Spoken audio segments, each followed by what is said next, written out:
Whew, okay. All right. 3, 2, 1. Welcome into another episode of Everything is Logistics, a podcast for the thinkers in freight. We are proudly presented by SPI Logistics. And we got another special episode for y'all today with Grace Sharkey. We're doing our monthly Freight Friends episode and about an hour and a half into gossiping because there's a lot of gossip going on So in much freight. gossip. We're not going to comment on it. So No. comments on the We're side. not commenting on the gossip. We've just spent the last hour discussing the gossip. An hour and a half talking about all of the different gossip that's going on. We got a couple different group chats going on to even, to talk about the gossip even more, as I'm sure a lot of folks, within logistics, when you see some of this stuff, especially when it hits social media, it makes it a little easier to digest some of this content. But if you're new here, we do these episodes once a month. We cover a variety of topics. Usually the way we sort of lay out the show is that we have a couple of different top stories that we want to dive into. For the sake of this show and this roadmap, we're going to be talking about all of the major mergers that have been happening in freight tech. I'm going to let Grace lead that one because she's the expert in that regard. Then we're going to switch gears a little bit. We're going to talk SEO strategy for logistics companies, especially in an AI world. And then we're going to get into our usual of the freight marketing that we've seen out in the wild that we really, really like, favorite freight business. And then finally, we'll recap the show, or we'll end the show with our source to Porsche. That's where each of us picks a different item or a different product or a different mode. And we find out how the journey to get that, whatever it is, from point A to point B, that ends up on your porch. So we'll round out the show at the end. We are going live for this one over on YouTube. So if you are watching us on YouTube, which currently nobody is, because we never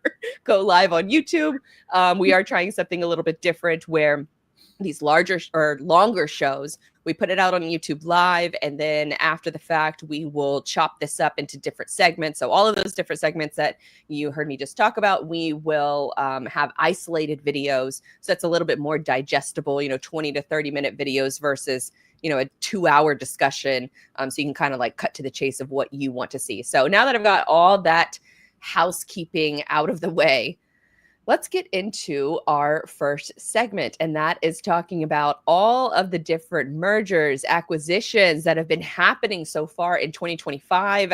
Rumors are there's more on the way. It's not going to be slowing down. So, Grace, you have covered freight tech for years. Obviously, you previously worked with FreightWaves. Now you're over at another freight tech company with Orderful. So give us sort of the high-level overview of what the hell is happening with all these mergers and acquisitions. Yeah, I think it's interesting. I think companies are starting to use this time period for these really interesting strategic mergers, right? Looking for really areas that you want to improve in your business and finding that company that you can pick up and help accelerate you to those goals. I mean, before we started recording, we just talked about, Convoy once again making money for another company, and well, at least for Flexport in this situation, right? And how it was recently sold to DAT. And I think for DAT, you pick up Convoy and the more technological advancements that come with it for them to, I think, more modernize their freight tech stack that they have over there, bring on those team members and continue to innovate. You've seen a number of brokers, logistics providers. FreightWaves has covered a ton of these that have been buying either assets, trucking companies, or even offices in different regions around the country. I mean, when you're talking about a period of where we've seen broker margins at their lowest, trucking companies, especially at their lowest in terms of what they're hoping to bring in. And then honestly, tech companies and tech companies who have investors who want to see a return somewhere. These type of plays are going to happen more frequently. So I'm excited to see that along with the heat of the summer, we've seen the heat of good old acquisitions and mergers as well. And we're starting to see a ramp up, I think, of even investment too. I think Good Ship just announced a nice $25 million raise. I think, was it Motive, had over $100 million, something like that, a week or so ago. So the money is back flowing. But I think what we have seen from the merger side is that a lot of, I would assume, these board members, investors want to see a little bit more of a strategy of where that return is going to come from. And I think these are showcasing, okay, these opportune moments to maybe let an asset go that's not really helping you directly. Look at something maybe like Flexport and handing that over to someone who could use that technology. Well, especially with Flexport, when they bought Convoy, like it was almost like, nickels on the dollar of what they were paying for, but then they flipped it and sold it for hundreds of millions of dollars.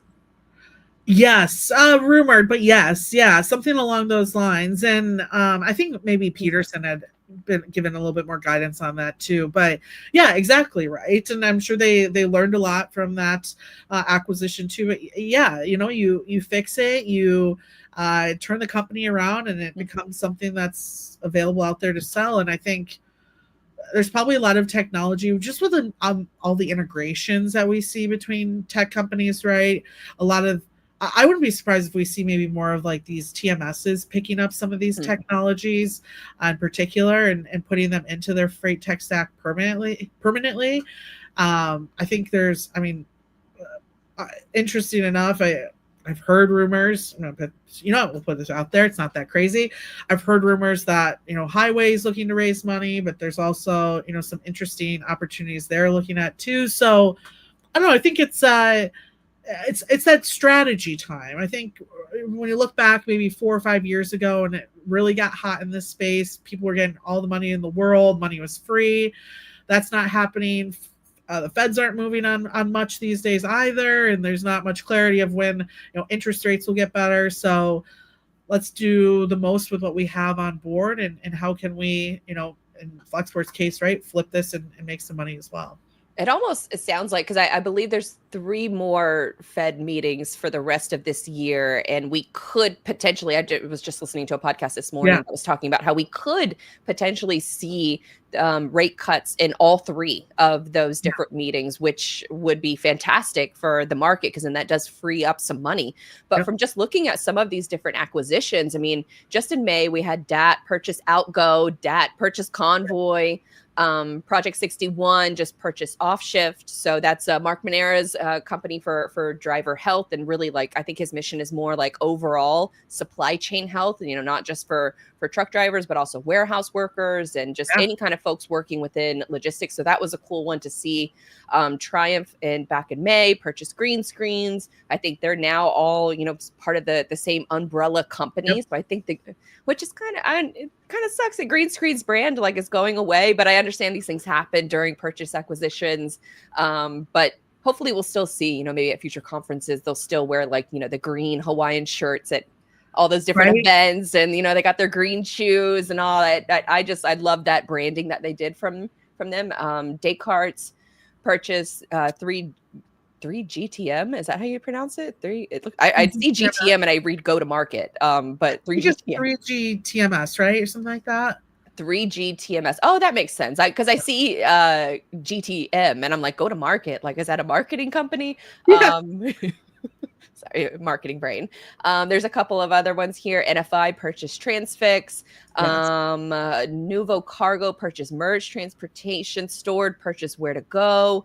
So a lot of these amounts are undisclosed, so we don't necessarily know the specific dollar amount. Then there was a bunch of other ones that are just on, almost like the big ship lines and things like that. So those kind of companies have been making a lot of purchasing. Forward Air purchasing Omni Logistics, Ystec Global purchasing E2 Open. I had, in case you're wondering, I had Grok do a deep research report of all of the different mergers and acquisitions in logistics and supply chain. But then it came back with this report that only had 10 companies. And I'm like, no, there's a lot more. There's Triumph, there's Green Screens, there's DAT. And I almost bullied Grok into doing a completely new research report. So it added all of those additional ones. So we have a lot of tech focused and brokerage deals, which is what I kind of just outlined. But then there's other major deals just by, billions of dollars. DSV purchased DB Schnickner. Is that how you say that? DB Schneckner. Yeah. Yep. Schneckner for almost $16 billion. They're a freight forwarding and contract logistics giant, creating a top global provider with enhanced networks. I wonder if it would be helpful to share my screen here, but I kind of outlined, a lot of like the big ones, like Forward Air purchased Omnia Logistics. I know there's some others like stuff going on with Forward Air too. I don't know if somebody else is trying to buy Forward Air as well. The point is that there's a lot of movement and shaking going on within this industry, and it feels like some kind of capital is starting to get a little bit loosened up with the anticipation of rate cuts later this year. It looks like a lot of these companies, especially DAT, kind of putting, a lot of like different chess pieces on the board. Are there any, I guess, maybe trends that you're kind of seeing, or maybe like implications of some of these deals and mergers going through? Like, do you see more consolidation in the future, or do you see this as kind of making room for more niche players? I think just more consolidation. I think hopefully maybe because of that, the niche players get a little bit more spotlight from investors, right? Knowing, okay, there's a potential for really good exit, right, in what they're doing. So if you are, for example, I don't know, creating some type of technology that's helpful in oversized shipping, right? An investor might be more open to that investment, seeing that there's more of an exit strategy for that nuance type. And I think that's really what you've learned, even from like the DB one that you brought up as well. A lot of this is like, how can we work with partners? I think that's one thing. That's always why I'm always interested in a lot of these like partner news releases, because on the surface it might just be like, oh, here's like a PR instance, but it's also a potential for in the future an acquisition in that space too. I think, or even the movement of something like Transfix, right? So Transfix, you brought up the NFI stuff. Well, if you follow Transfix's past history, they at one point they stepped aside and said, hey, listen, I believe they pushed off their brokerage unit and became tech only, right? Whenever I see a move like that, it's because likely they're looking for a more strategic exit, right? I think another one you could probably look at, not saying that they are doing anything, but Shipwell, right? They ended up pushing their brokerage off to Cloud Trucks, which is great for Cloud Trucks, right? They need that piece likely to fuel more loads to get to their carriers to make their business model work. I'm sure that's great for their investors. On the other side, Shipwell wants to do what they're good at, which is make really great technology. They don't want to broker loads. And so you get rid of that headache and you focus on what you're good at, which you see often in kind of like the TMS space. I think a lot of companies realize when they first start, oh, we kind of have to have this like behind the scenes brokerage arm to like showcase this technology works. And then as it grows and as the technology gets better, there's less of a reason for it. So I think going back to like what we might potentially see, I definitely think you're going to see more of these strategic pickups, things that allow them to expand into different regions in particular. I wouldn't be surprised if we see a little bit more action in US logistics picking up even more of like these European countries in particular, or just companies that are a little bit more globally focused in logistics to open up that category as well. But yeah, it's that's what's fun about kind of following companies and knowing what they're good at, what they're not good at, and what that can mean for their future as well. And Triumph, right, we brought up a couple of times. I mean, that's one, if you read Graf's letters to investors that he writes every earnings period, he basically tells you exactly in there what their motive is. And with a lot of these acquisitions, it's because they are realizing that, I think the structure of how just their factoring service worked, even like with their HubTran and more of like that factoring service focus they've done, I don't think it's bringing as much value to the company as it could what it's doing now with its intelligence unit, offering, hey, listen, we have all this data flowing in.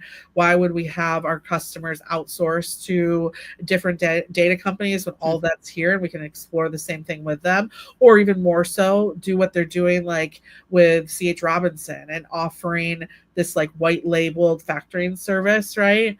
We have everything in-house to make that happen. So that's I always like to listen, at least for the public companies that have to tell you what their hope is for the future, and that'll kind of showcase to you what likely they'll pick up or what they're looking to acquire over time. It's just, I can't imagine that these types of mergers are, I'm not even saying that or implying that it's going to be easy, but I'm just thinking of like my own like sort of company data needs, and to integrate another company, another SOP, who probably has tons of SOPs.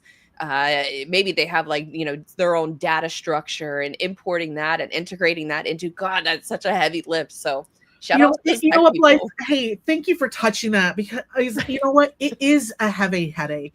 And that's why you need a top of the line EDI provider. And here at Order, you opened up the pitch for me. I'm going to swing at it.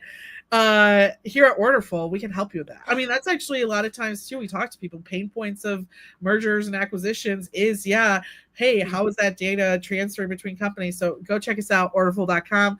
But listen, you hit on a customer pain point. I wasn't going to let it go. We got bills to pay over here, damn it. And we're going to get these shout outs mentioned as much as possible, because I just can't imagine that headache. I mean, just looking at my own data and trying to, like, for example, right now, I'm trying to build out, and I've had this on the back burner for years. I want like a CEO marketing dashboard where I can take a look at each of my different brands, and I can see what the funnel looks like, and I can see, what's gathering attention for the podcast, and does that, transfer into, meetings booked for the products I'm advertising. And some of them are my own products, some of them are sponsor products. And so how do I prove value for the content that we're creating? And then try to have room for shows like this, where it is like, it's not, strictly business driven. This is a lot of fun for me to, make this show and host it with you. But I still need to pay the bills with like other types of content. And so just trying to do that simple thing, it's quote unquote simple, of pulling in my X analytics, pulling in my LinkedIn analytics, pulling in email marketing, pulling them all into the same place is incredibly difficult, because everybody uses different data structures, and companies will measure views and follows at a different level. For example, a view on Facebook is 3 seconds. A view on Instagram is 3 seconds. You don't need to have the audio on. Somebody could just be glancing at, or just scroll a little too slow. And if they're on there for 3 seconds, that counts as a view. On YouTube, it's 30 seconds. On LinkedIn, I think it's 10 seconds. But again, you don't have to have the audio on. And so it's like having these different data points, and who defines those data points is so just different. And so I cannot imagine what that looks like, integrating another company like DAT, for example, integrating Outgo, or, getting Green Screen's data, which I'm sure Green Screens does an impeccable job with like their data structure, but it could be completely different than the way that Triumph does it. And so, honestly, it's like, hey, shout out if there is a Convoy worker who has survived the transition from Convoy to Flexport, from Flexport to DAT, he or she, if you're out there and you survived, let us know. Maybe we'll have you on the show, because I can't imagine we need to know the war stories. Yeah, exactly. All right. Well, just to round out, this part of the conversation, I mentioned earlier about that Grok Deep Research report that conducted and kind of edited a little bit, but it talks about implications for technology in these industries. And it says these M&As signal a tech-driven future with consolidations enabling investments in AI, automation, and sustainability. drink every time you hear or see those words in any company's marketing. But they have 5 key takeaways here. So one of those is AI and digital platforms surge. So acquisitions like WiseTech, E2 Open, and Triumph Green Screens prioritize AI for pricing. So they're talking a little bit about on the integrated side of things, could create smart ecosystems with a blockchain for visibility. Another drink every time you hear the word visibility. Number 2 on the list is supply chain resilience and efficiency. I'm not going to read through, each of these descriptions, but number 3, sustainability and green tech. Number 4, human-centric innovations, which I thought was an interesting one around Project 61 and Offshift, because it highlights health tech for drivers, using AI coaching to combat shortages. I don't know if that's right, Grok, because there's technically never a truck driver shortage, right? And then improve safety via wearables and telematics. And then rounding out the list at number 5 is challenges. So market concentration risk, antitrust issues, while over-reliance on tech exposes cybersecurity vulnerabilities. Tariff uncertainties may accelerate localized AI-optimized chains. Job shifts towards tech skills will require training. Thank you, Grok, for that added little note to that. I don't know how. I don't really get anything from the implications of technology for these industries in this particular section. I think you actually explained it a lot better. That it sounds like from a high level view, and correct me if I'm wrong, but that a lot of these bigger companies have been sitting on a ton of cash for about a year now. They're waiting for the market to kind of shift things out. I think budgets ran really dry during like the March to June timeframe. But then, these things are starting to come out of the woodwork now. Deals are starting to get finalized. So maybe they've been working behind the scenes for a while, setting up the chessboard in order to kind of dominate for 2026 and beyond. Is there anything you would add on to that? The one thing I would say is maybe not so much that I wouldn't say so much that they're sitting on cash. I think they're being strategic, right, on how they're coming up with that, whether it's, I think a lot of times when you see these acquisitions, right, there's some type of stipulation or goals that you have to hit as the acquired company in order to get the payouts, right? So there's probably some just like there's some really aggressive terms in that so that people can make good money out of it. I think it's more so with the positivity. I think we're at that positive turn where it's like, it can't get much worse, knowing that, okay, we're at the bottom, right? Like if you're buying stock, you're going to buy at the bottom, you're going to, sell when it's at the top. And I think it's a little bit of more that situation is, okay, where can we be strategic with terms right now? What can we dilute in order to find, maybe the liquid to make some of these acquisitions? I just think there's enough proof that the market is turning.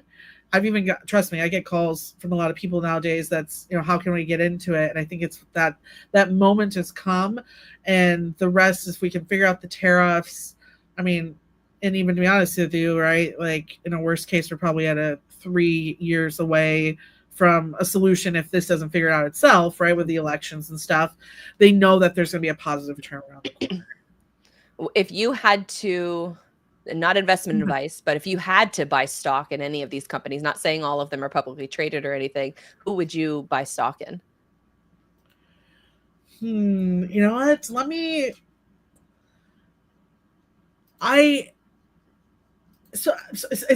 funny that you asked that. I think because you also have to think about, well, when's the return? I think it's Roper, right? That owns DAT. That one could be potentially a good one, but that Roper's package involves a lot of things outside of just DAT. Triumph, I'm not sure they're going to see that return anytime soon. So I'd like to see how the next year or so goes. I think maybe I'm sorry, Triumph, because I love you as a team, but if I'm being honest, there might still be a time for that to fall, I think, in all of this. But I think here's a perfect one. It's probably too late because the news is already out.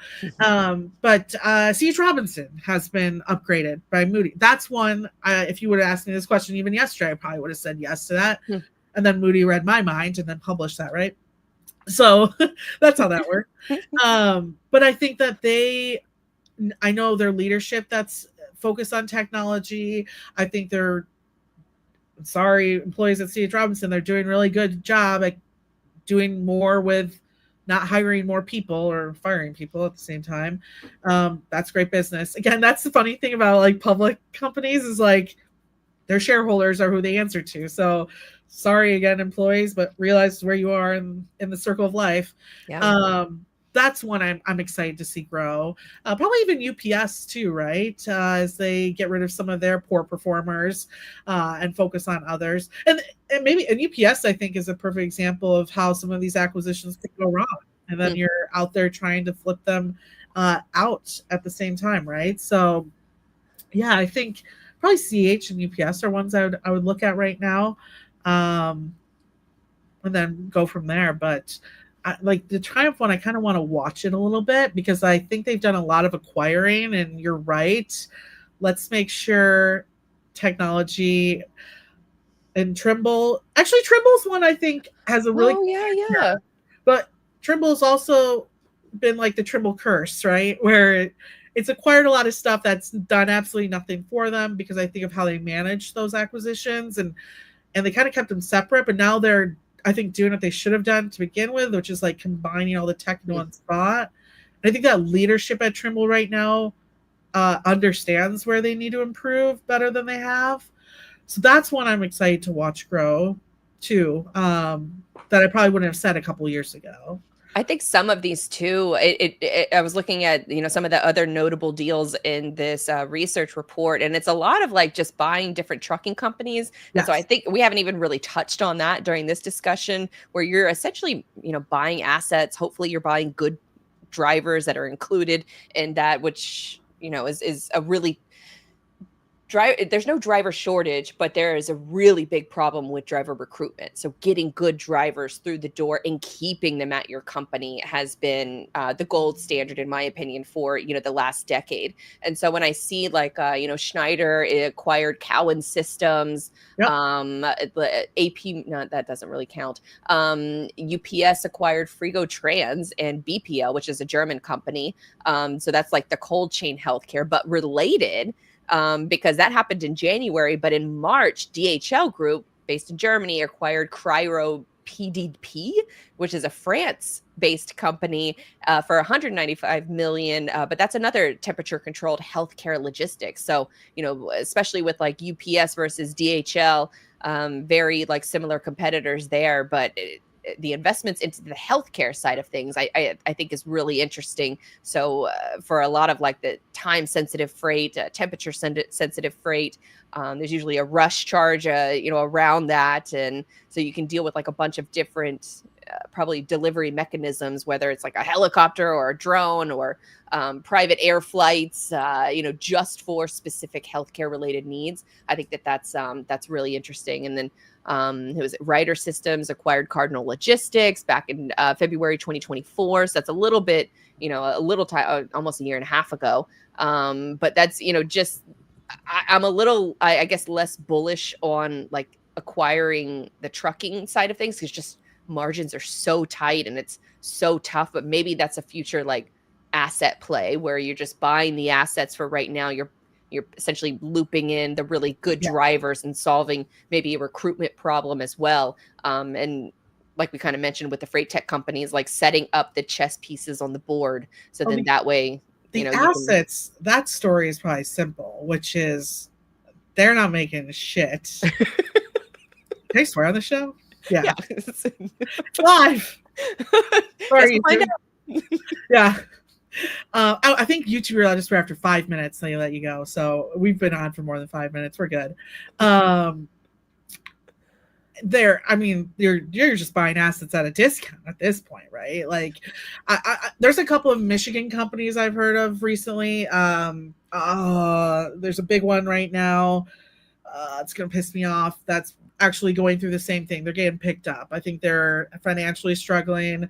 So instead, a lot of these owners probably looking at, okay, maybe it's time I retire. let me sell this thing off. And I assume that a lot of these companies are picking them up for the low, much That like makes sense. Yellow, right? Like, Because it has been the toughest trucking market I think that we've seen in decades. And so for a yeah, lot of these companies that have been around for a long time, lawsuits, insurance. I just saw, is it Carol Fulmer, that trucking company. It's a Florida-based trucking company. They've been around for like 70 plus years. There's actually, I believe one of the owners is on TikTok, like documenting like what's happening during her company closure right now. It's really, I don't want to say fascinating because it's not fascinating for someone to lose their family job that they've had for decades in the family. I think that's incredibly tragic and heartbreaking. But it is a peek behind the curtain of being able to see what happens when, and she credits in the video, she's like rising lawsuits. You got these billboard chasing law firms that want to maliciously target trucking companies, and one yep, lawsuit can really put you out of business, especially for a company, or not especially, but a company that's been around for 70 plus years. Like that, there's a whole lot of turmoil happening in that realm. And if you don't know how to run trucks, you don't keep them well maintained, you don't know how to manage a proper safety department and get ahead of a lot of these things, and plus recruit the best drivers and hope that they perform well. It's a lot of different moving parts in the trucking side of things. So I could see where there's going to be further consolidation happening in the next 6 months. I would probably say there's going to be more consolidation on the trucking side of things than maybe any other segment in logistics. That you think that's a fair totally. statement? I totally agree. I think you might see a little bit of these. I mean, if I was a broker right now looking for assets, like this would be the time I'm kind of watching for that. And you're 100% right. I just found the one you're talking about in Florida, and actually the story does kind of remind me a little bit of what's happening in the company up here in Michigan too. They've got lawsuits from accidents going on, and it's on top of the margin. I mean, imagine.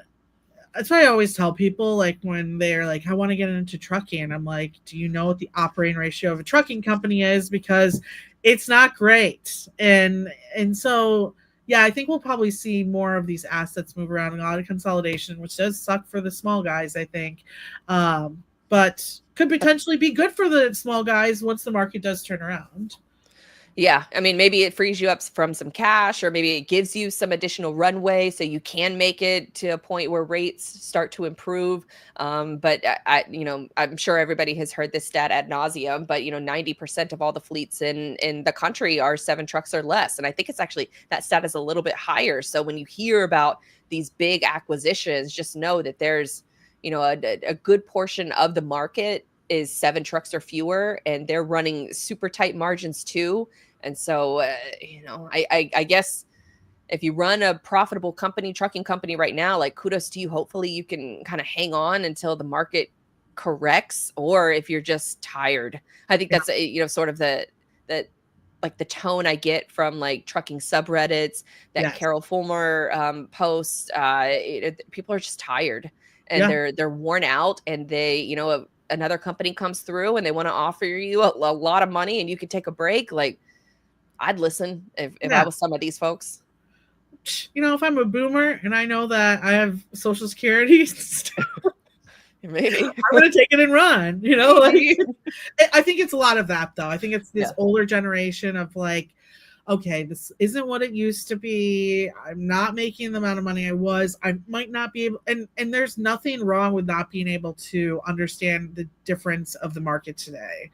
And that's just like, again, circle of life. So why not take this check now, retire responsibly, pay all my drivers, get something good, make sure everyone goes home happy, make sure that they have a good family they're going to as well. A lot of these companies, the drivers stay, they just go to the new company, right? So I think that a lot of is, I mean, you get it, as close of a family unit a lot of trucking companies are. I'm sure a lot of this has to do also with, all right, if I'm gonna have to forcefully exit this market, let me just make sure my family is going into good hands. Especially your family's going into good hands, and that whoever acquires you can also pay the companies that you still owe on the books. That was when the company I worked at closed down. That was the biggest gripe to me is that, there was a specialized company that came in, like an accounting firm, lawyer firm, a hybrid of the two, to try to save the company. But then after the fact, what they were doing, when all of, the executives and the employees are gone, there's really only that's left is like this one company that's responsible for managing the accounts payable and receivables.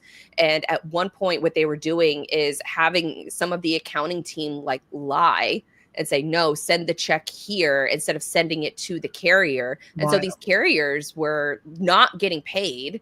And that's what caused a lot of like the remaining accounting employees to just quit, because they, just from like a moral standpoint, it was wrong.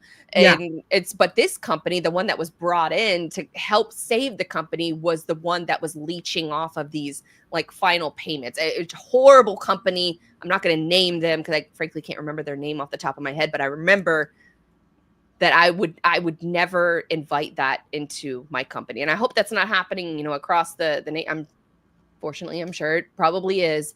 But taking care of your drivers, taking care of the bills that you owe, taking care of like, especially like smaller, like contractors and things like that, that should be the utmost importance, because those people can't wait months for, litigation to figure itself out. And so hopefully, there's a priority list of the companies who can manage a little bit more of a runway versus the people who can't. And that's your carriers, that's your, sort of in the trenches employees. That tends to be the people who get the shaft the most when a trucking company faces like financial burden.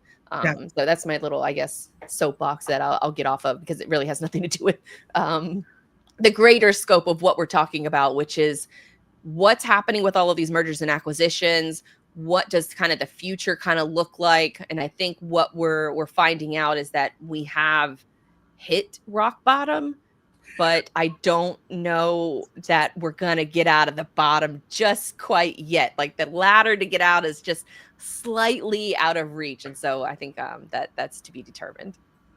Yeah, I will say, and they're not speaking of where I'm at now, but one of my favorite things to do recently is go to trucker events, and the first thing they come up to me, especially if they know me in the Michigan area, is your boss told me Mark is coming back. So maybe that'll come to an end soon. That would be nice for my social. Yeah, the freight recession is not over. Unfortunately, we all wish it was. Well, I have a T-shirt in the other room like that says it is. So I saw the gravestone. The gravestone said that the recession was over, but it's not. We just, come up with new definitions as a country on what a recession is and what isn't. And then he came back alive, All right,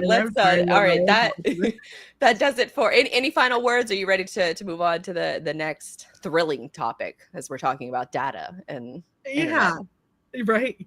Data. All right.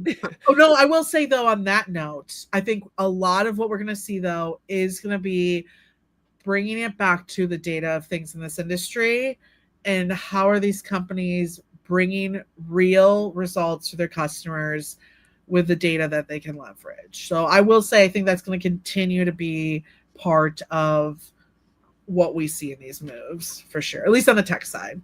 Yeah, that's a great way to close out this topic. All right. Grace Sharkey, Blythe Milligan here. I almost said Brumleve again. Blythe Milligan here. I'm not used to saying it now, so that's crazy. I know it's the evolution. Like I'm starting to say X more than Twitter. So getting used to new names is what we are still trying to do around here. So Grace Sharkey, Blythe Milligan back. Everything is Logistics podcast presented by SPI Logistics, and we're going to get into some SEO tips for busy freight and logistics marketers, because much like we talked about in our other segment around data and trying to pull everything in and make sense of that data and where the value is, that's exactly what's happening in the world of SEO, and trying to figure out what the hell do I do as far as content marketing is concerned. How do I market my company better? How do I placate the SEO gods, but then also, kind of tap dance for the large language models that are out there, even though we don't have a clear defined set of rules for these LLMs like ChatGPT and Claude, and not Claude, Well, yeah, Claude. Biggest clause in there.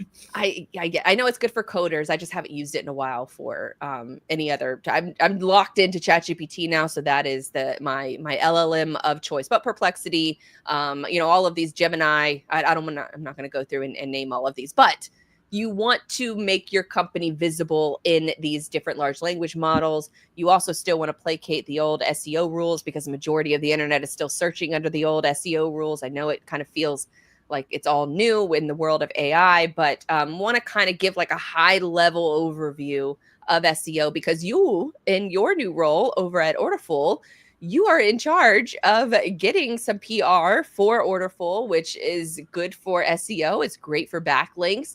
And so we've kind of discussed in previous episodes about helping you with your role. And so as someone who builds websites from technical perspective, and then also on the front end, as far as content and SEO is concerned, I want to know right now what, I guess, your understanding of SEO is and what kind of strategies maybe you're deploying right now, or are you deploying anything right now? So I will say this, Kate, who runs our SEO at Orderful, is a goddess. So if I didn't have Kate here, this would be a different discussion. What's interesting though is like, for example, so recently we've been, keeping track of like our keywords that and how those have moved. I think is big, and a big part of that venture is that we're like redoing a lot of our blogs on our site. For example, like we have a couple of these like blogs out there that are listing like different EDI providers, right? So when people are searching like who's the best person, kind of those like tricks, like I'd say Google search tricks. That's as an outsider, that's what I call them. What a trick. So we've seen a lot of healthy results there. I think what's interesting though too is of course a little bit of this SEO, and I saw an article today that's calling it GEO. I knew she'd hate that. And so the SEO and geo of things, right? And how are we showing up for each? So for instance, like now we're working on our Wikipedia page because ChatGPT does pull more of that too. And we haven't, let's be honest, it hasn't really mattered too much more of the Google analytics side of things until now. So focusing kind of on these weird areas that we're seeing ChatGPT pull. So when people are asking what's the best provider for EDI or something along those lines, we're behaving in a way that they're behaving. Another big area we found is like updating our YouTube videos. So they're kind of asking the questions that people could potentially be asking there too. And so I think that's what's interesting is like understanding like how people are searching for things now, how that's being pulled. But of course, how that's leading to, at the end of the day, pipeline, I think is the big thing. And, here's a question, and we'll start with Blythe that I've prepared for you as well. Look at this. So, because this is kind of important to the role that I have as well. So we're talking a little about how a lot of my work is a little bit more bottom of funnel compared to, I think a little bit even more of Kate and does is a little bit more top of funnel. In regards from your point of view to SEO KPIs outside of just traffic, what should a company be focusing on so that they are seeing lead quality improve, or at least a pipeline influence from it as well? Question, and you might not know the answer to it, but do you know if you're using Google Search Console? Yes. Okay, so inside of Google Search Console is personally my favorite tool. And I use the word tool use loosely because there's Hrefs, there's SEMrush, there's all of these different keyword monitoring tools. These tools that will look at the volume of a keyword and suggest a keyword that has low competition but high volume.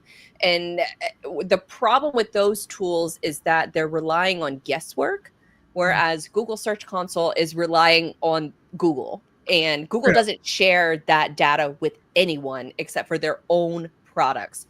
And so if you have what's called Google Search Console, typically it's a short little piece of code that your web developer can add into your site. So it tells Google your domain history, your domain value, and your domain value is the URL that you input. So orderful.com in this case.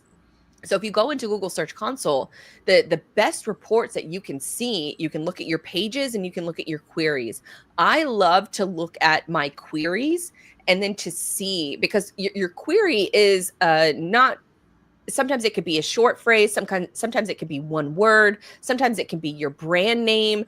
But what you really want to see, especially in today's world, are long tail keywords. Long tail keywords are, at least 5 words, 3 to 5 words that these long tail keywords are. What is the best, or, best EDI integrator for 2025? That could be a common phrase that folks might be using. And then what happens is, in your Google Search Console, you can see how many impressions you're getting. So what that means is, you're looking at the console and you're seeing, okay, I have maybe 15,000 impressions for this word. Well, right next to it, they're going to list what the click-through rate is. And that means how many people saw you in a search result and then decided to click. If you sort those 2 columns by the least or the most amount of impressions that you're getting, but the least amount of click-through rates, then you can also click on the pages and you can see which pages are registering for that query that people are ignoring. So when they scroll through Google, what they're looking at is, they're looking at what's called an SEO meta title, an SEO description, and sometimes an image, sometimes a video. It just depends on the phrase that you're looking for and if you have that properly optimized on your website, on a blog post, on a landing page. So you have to have that clearly defined, but it kind of shows the point of, you have about a half a second on someone's Google search results in order to make that impression that somebody should click on that link. And so that, to me, is low-hanging fruit for anybody who's out there. You can go to Google Search Console, as long as your domain is verified.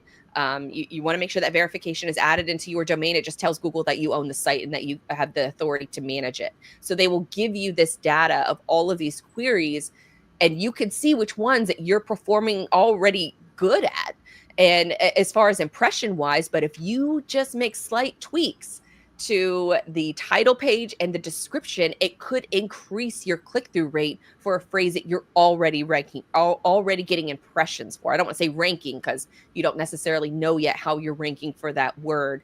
But then you can also infer, so whatever the phrase is, maybe it's like EDI integration trouble or EDI integration error, something like that, where that is something you're getting a lot of impressions for. And then look at the page that is being sent for that. So that, what that is telling you, what that console is telling you, is that Google thinks that this page is relevant to this query.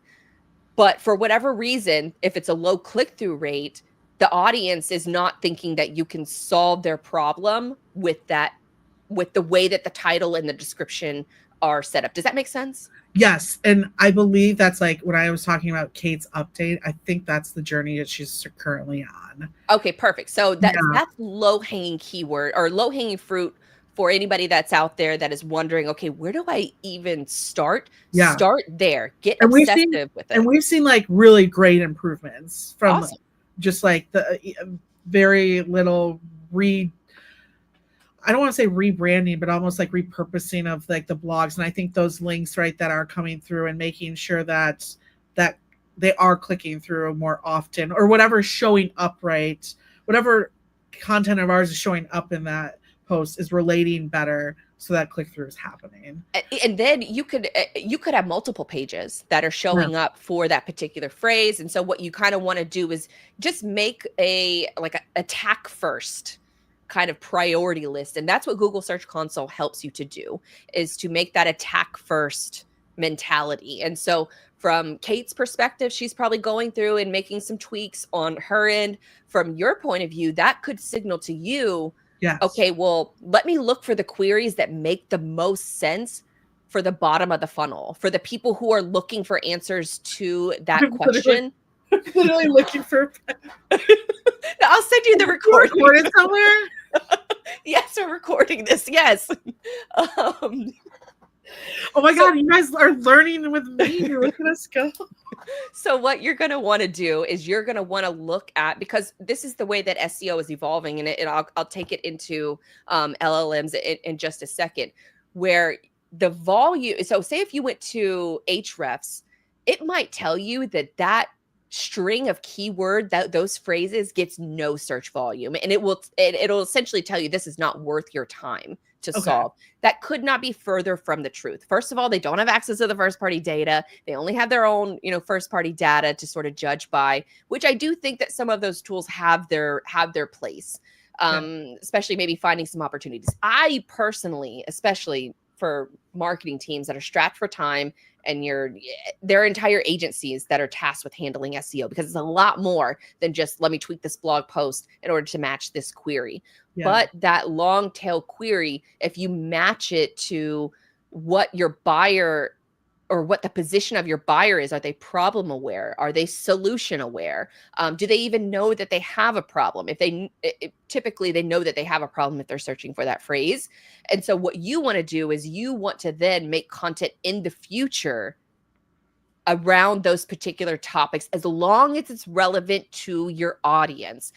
Where previously in my past life, early days of the internet, I was looking at these tools and I was looking at, oh my God, like this phrase has a ridiculous amount of volume and low competition. I'll make a blog article and I get tons of traffic to my site. Like, it's a win, but it's not the right kind of win. Like, I think I use this example before, like, Digital Dispatch ranks, I think 1, 2, or in the top 3 for how do I fill out a logbook.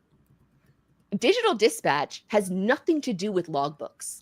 Yeah. We are a website development and management company. I see what you mean. Like, don't just take that results and like make a bunch of content for someone who's not your ideal customer. Yes. And that historically it's why a lot of SEOs, that's what we call ourselves. Yeah. A lot of the SEOs out there are falling victim to, or have fallen victim to, this, because they're chasing the arbitrary, like, vanity metrics. They're not chasing the keyword phrases that are going to actually bring in pipeline, that are going to bring in leads and booked meetings and things like that. Qualified, and then it's just bogging. Your sales reps hate you. So exactly. And so you're in marketing. That's exactly right. You're sending off shitty leads to the sales team. They're going to try their best maybe at first to call some of those leads and to reach out to them. But if they're reaching out about logbooks and you're a web development company, yeah, exactly. It doesn't make sense.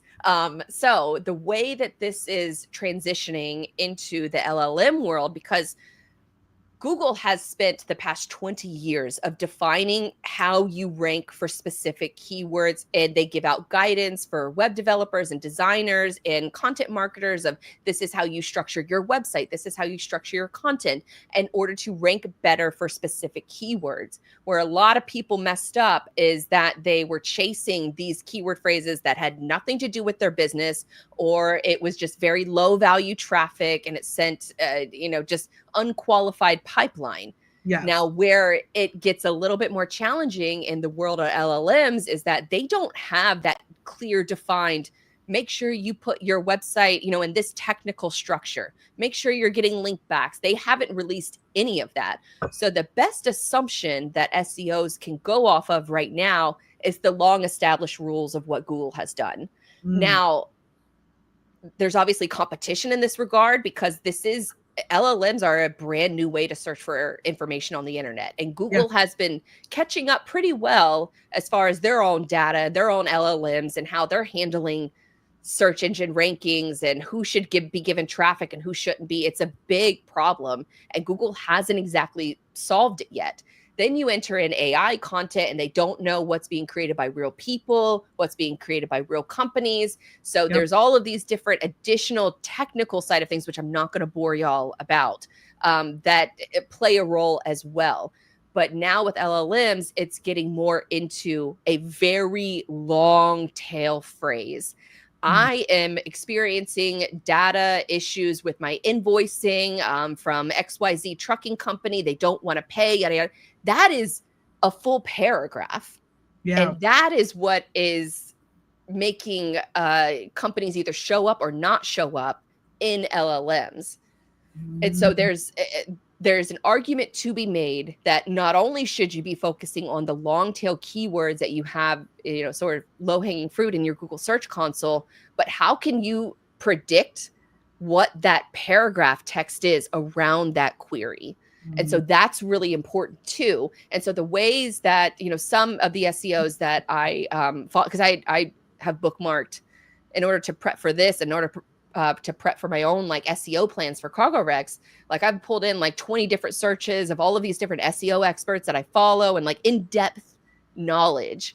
Yeah. And the commonality among those things is finding the long tail detailed paragraphs of what your audience is asking and make sure that it's bottom of the funnel. Who cares if it doesn't get any quote unquote search volume, because what the LLMs are looking for is slightly different than what Google is looking for.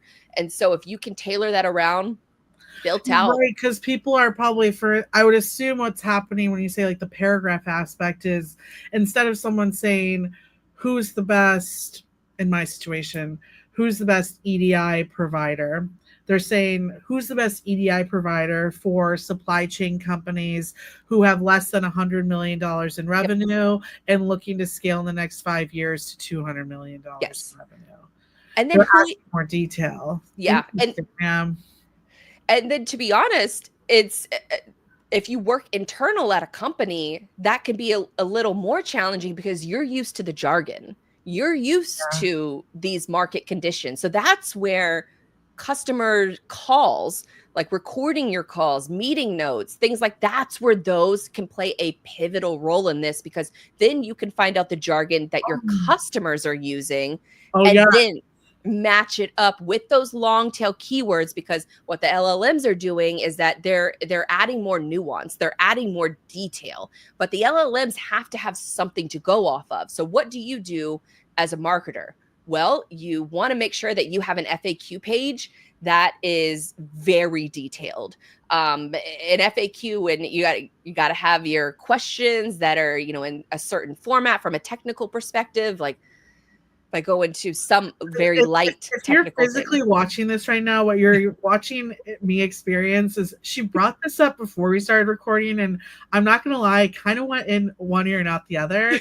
But now it's clicking. So continue. Okay, so FAQ pages are going to be really important. There's also a debate around creating a separate markdown file just for LLMs. And now a markdown file is basically a data repository of all of your website's content. But that's what Google wants to see. That's what the robots are crawling and checking. Yeah. Now, on the flip side, if you make one specifically for LLMs and you include a bunch of information about your company, FAQs that are being asked, and it's a plain text file, that allows the LLMs to have one resource document that they can scan. And so there is a lot of, I don't want to say debate, but tips around add a markdown language doc to your website that includes an FAQ section, information about your company, customers you help, and add that nuance to that document. And then that way you can also format, an FAQ landing page, because you don't want visitors, finding that in an LLM and then clicking on the source page. You want them clicking on like the nice page that's built around, easy readability. You got proper like H1, H2 formatting on, the question title, and then you have a full description, or maybe even better, you have a YouTube explainer video that goes into that as well, because YouTube is the second largest search engine on the planet. And there are many people who would much rather go to a YouTube video and watch that versus reading pages and pages of FAQs. So if I were you, I would figure out what those FAQ questions are. I would pull in all of the meeting notes from the sales team. I would pull them in from current customers, especially if they're recording onboarding conversations, because those are the questions that people want answered to before they ever pick up the phone and book a meeting with you.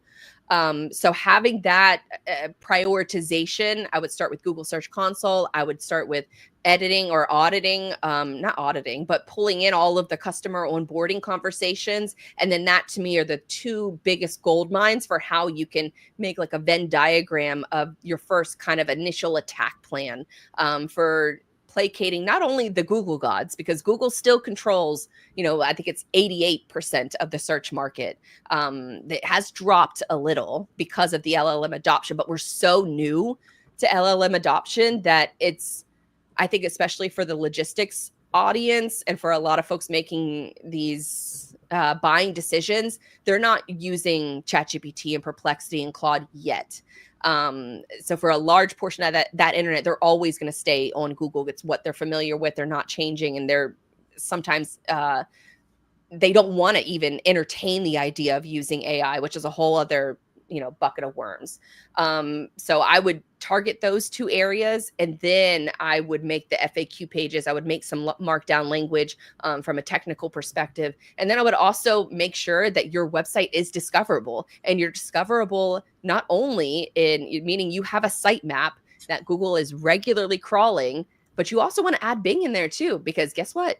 Bing and OpenAI, they've had a relationship for years. If you want to be included in Bing's version of ChatGPT, then you want to make sure that your sitemap is also added to Bing so that they know to crawl your site for these different markdown languages, for these different FAQs.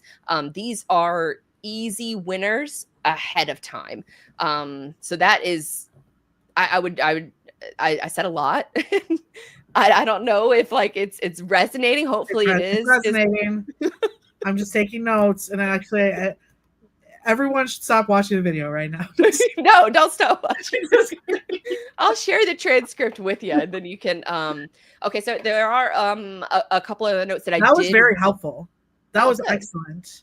Awesome. No, that was very helpful. I love that, and I like, honestly, I can use it, but I bet you a lot of sales teams haven't even thought of that aspect. And I mean, I don't know about you, but pretty much any conversation I have, business related, any conversation I have at this point, I'm recording. Yeah.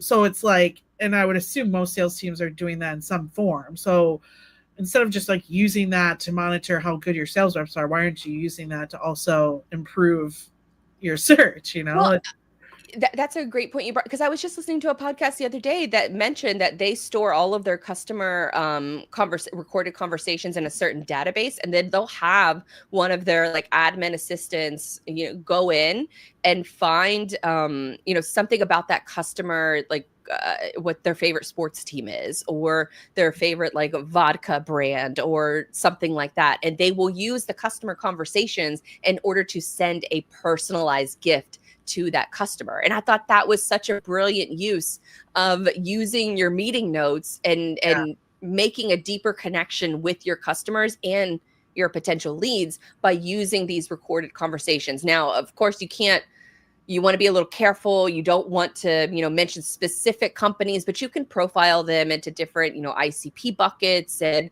then that way it's a better resource for you to have, where you have different customer segments that you can classify each of these different meeting notes into. The onboarding calls are, in every like freight tech interview that I do for this show, I always ask about onboarding, because I know that's what they want to know what the experience is going to be like before they ever book a meeting with you. And so if you can give that information, as much of that information up front as possible without ruining, any kind of competitive advantage or, disclosing any like sensitive customer data, that is a huge win. I briefly mentioned on the technology side of things, or like on the SEO tech side of things, that is very important too. Like, you want to make sure you also have an interlinking strategy. You want to bucket your customers into certain ICPs, but you also want to bucket your topics into different content buckets as well that match up to those ICPs. And so these are different, like sort of like 102, 103 levels. Like, once you get the technical aspect right with your website, then you don't necessarily have to worry about that in the future. So get it right from the jump. Make sure that these search engines are crawling your site, and then start with Google Search Console. and then work with your meeting notes. And then that is a perfect place to get started. And then you can start to, you know, expand from there. The cat has an opinion for those. She's look at her tail. She's like, yes, I She love wants to hear more about SEO and yes, want me LLMs. more? That's awesome. No, I love that. I think that's super helpful. And I would assume like it sounds like it's not only just helping the LLMs, but also just the SEO side of it as well. So you're Well, kind of you killing two kind birds with one stone. that's the thing is like Google has a set of defined rules and strategies. And so my theory is that a lot of these LLMs are not going to reinvent the wheel. Like Google has spent 20 years perfecting who should show up and why. And you could argue, you know, around the merits of some, there's lots of arguing about what they should do and what they shouldn't do. But what they have right now is probably going to be followed by these other companies. And so you might also, I had a client recently that they don't want any of their content scraped by LLMs. They don't want anything. They want to actually block them. And so it was Cloudinary, which is a hosting like DDoS platform. We host some of our sites with their platform, but they allow you to now block the LLM bots from scraping your site and using it as an informational resource. I don't recommend that. Yeah. But there are, like with CargoRex, for example, I'm not letting it all. I'm letting a little bit, but I'm not letting it all. I'm not going to have like strategic advantage is like giving that info. You want people to come to the site for the information. Right. Yeah. Exactly. So I don't want to give it all out because Yeah. then why would they want to do business with me? I want to prove value in the LLM first. And so we have some different ways that I'm going to be experimenting with that. But everything that I just told you, like that is exactly my plan for CargoRex. And so it's making these blog post guides, you know, getting real world testimonials, not just, oh, I need an article about associations and logistics. Well, guess what? Like I did those research reports, and at best you're going to find maybe 10 solutions or 10 associations. Not all of them were relevant to what I was looking for, but you know, you want to be able to use these LLMs to your advantage within reason, but just know that they're working off a very limited data set because they haven't even let like webmasters know what they're looking for to begin with. So we have to rely on what Google has told us for years, what the results kind of are hinting at, and then what some, you know, early adopters, early experimenters are finding success with. And that's creating those FAQ pages, and that's creating a markdown page specifically for LLMs. So both of those things we're deploying on CargoRex. So I'll report back if they're, you know, successful or not. But who was it? Gosh, I cannot believe I'm blanking on her name right now, but she works over at Avril TMS. I love her too. It's God, I'm sorry. I can't believe I'm blanking on her name. Wait. What company are you thinking of? Is it not Avril? Yeah, and that's AVRL. Alice. No, Alvis. Alvis. Yes. Yes, Alvis. God damn it. God, what is her name? She's gonna be so mad at us. I'm sorry, and I love her so. We were gonna find out right now. Hold on. I always spell Elvis wrong too. I always put the Y in the wrong spot. Yeah, it's gonna drive me nuts because we love her. We do love you. And why aren't you popping up for me? I spelled it wrong, I guess. Maybe I'm on LinkedIn and I'm seeing like other TMS providers. Hold on, she's all over. She's right here. I can see her face. I see her face because she's gorgeous and she's super nice. Ava. Sorry, Ava. I love you, I swear. But she just posted a video the other day on LinkedIn about how, you know, she's been experimenting with ChatGPT 5 and how she's using FAQ pages on, you know, the Alvis, you know, landing pages there. And so, you know, I think that's the beauty of this space right now, is that there's a tremendous amount of opportunity. If you can have these LLM bots scrape your site and source you in the right way, that it leads qualified traffic to you. it's going to take some figuring out. And I think that, that's what Ava is proving. That's what other, marketers in this space and just, industry wide are trying to figure out. We're all trying to kind of figure this out together. There is no real structure into how to win yet. But I think that's part of the fun, is like trying to figure out where to, place your flag. And maybe it's not one flag, maybe it's a bunch of different flags. And so if I had any sort of like lasting advice, is just make sure from a technical perspective that your site is discoverable in both Google and Bing, because then you know that the LLMs can also access your site. Add an FAQ page to your website. That's pretty simple, pretty easy. Add, for God's sakes, like team photos, who works for your company, to your About Us page. That gives a little extra, sort of trust, as creating like a trust moment on your site, because frankly, no one's going to book a meeting with you if you have no team member photos on your site, or any kind of just hints that you're a legitimate company. Fraud is rampant. I don't have to tell anybody else that. But if you can nail those two things, then it makes going into Google Search Console, pulling meeting notes, and making those FAQ pages a lot easier. So I think that's, that was a lot. No, it was a lot. I hope that everyone on Watch It learned something. I definitely did, for sure. I guess if I could ask, do I have time to ask? Oh, please go. So we're starting to deploy some more of our content syndication strategies. For example, I don't even want to say what are some of your like best tips for content syndication. And I almost want to flip that question. Where do you see people maybe execute content syndication poorly? What do you mean by content syndication? So, in terms of like doing webinars with different sites, or doing gated white papers, sponsored articles, things of that nature. Where do you see people maybe not getting the pipeline that they would hope from just mistakes that they've made? Well, I was at the TMSA, and we might have talked about this in the last episode, but at the recent TMSA conference, we had a shippers panel, and every single it was 4 people on the panel, but every single one of them said that they liked getting case studies. And I would have never guessed that. As a marketer, I would have touched on that a little bit, because I think I brought up the fact that like I always see our engagement pop up with case studies, especially if it's like brands that people know. And typically a case study, so that buyer journey is, you're gonna probably, create the content with the customer. It's really tough to get customers on record for some of these things. And so when they do get the customer on record, typically they'll post it out to LinkedIn. They'll make a LinkedIn ad. Somebody sees it on their feed. They click on it. They go to the page. They enter their email address. They download the ebook. The problem is that for a lot of ebooks, not a lot of them are read.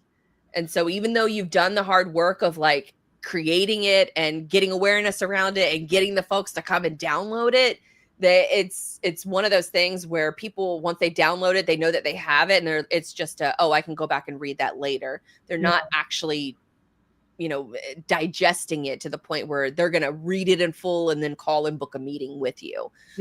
So from that lens, I would say they're still worth it. You should still create them, but you should have a greater distribution strategy around that white paper.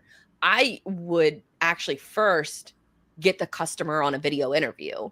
I would ask them a lot of those different questions, send the questions in advance so they can kind of think about, for some of these customers, it might have been a while since they went through the onboarding phase, and, questions that they asked and things like that. So if you could do this on new customers, this is what I would do. Is as soon as their onboarding is finished, I would schedule an interview with them. And then hopefully you can get it recorded and they have permission in order for you to share it out. But I would put that video out. I would make a written white paper / case study from that video, because then you have the video of them talking about it. You have the transcript of them talking about it on your YouTube channel, which will help from an SEO perspective as well. And then it helps the creepers who are not going to fill out their email address. They're going to make a fake email in order to get that white paper because they don't want nobody calling them or reaching out to them and bombarding them. Like people have wisened up to this flow. But if you just put the information out there and then you make white paper case studies based on that interview, I would use that as like a combination package, because then your sales team can take that YouTube interview and send it out to their leads, or they can send it out to, specific questions. Especially if you have that interview tailored around different questions, you could isolate those clips for all of those different questions, and your sales team can have a content library to send to their leads if they're on the fence or if they have a question about onboarding. Well, guess what? I have this 7-minute video where this customer was talking about their onboarding experience, or these specific questions. And so then you have almost like an entire library that the sales team can use. You're getting more qualified leads because they're digesting your content, they're reading it, and then they book a meeting, and then they're more qualified to close because of that initial strategy. So hopefully all of that makes sense. No, I think that, and honestly, for small teams too, that makes sense, because you're not only fulfilling maybe that gated asset, but you're collecting a large amount of, YouTube shorts. And to talk about what we talked about right beforehand, in my head, I'm thinking, well, you take all the onboarding questions, you record a podcast with a customer who is open to talk about the onboarding experience. You touch on those questions that pop up most frequently. And then not only do you now have content for blogs or whatever to kind of bring in that SEO strategy, but at the same time, now you have all the videos that you can post out. It's like you've created content that's helping in so many different ways. Yeah. It's really like if you start with the video interviews, or even, pulling in some of your customer onboarding calls, or even lead calls, because that's a whole other can of worms that you could target from a customer perspective too, is answering those questions, because people use your website as sort of like the last line of, do I want to invest time into talking to these people? And so what you can use your website as the sales closer that works, 24/7 for you. So then that way you're answering as many questions as possible, so that they know when they book a meeting, they're not going to waste their time. And if you position it that way with these different resources, I would be surprised if you didn't see an overall lift of people who are dealing with, those common issues. And then focus on your distribution. Get it out on email, share it out on social, share it several times on social. It doesn't matter if it's the same clip and you're going to post it once a week for the next 6 months. Nobody remembers your content like you remember your content. And the fact is that if you're posting a clip out on social media, chances are, especially if it's organic and you don't put any like paid ads behind it, hardly anybody's going to see it. And a fraction of the people are going to interact with it. And then, we've talked earlier, about like views and what counts as a view, and, who knows how many people saw that video and didn't actually listen to it.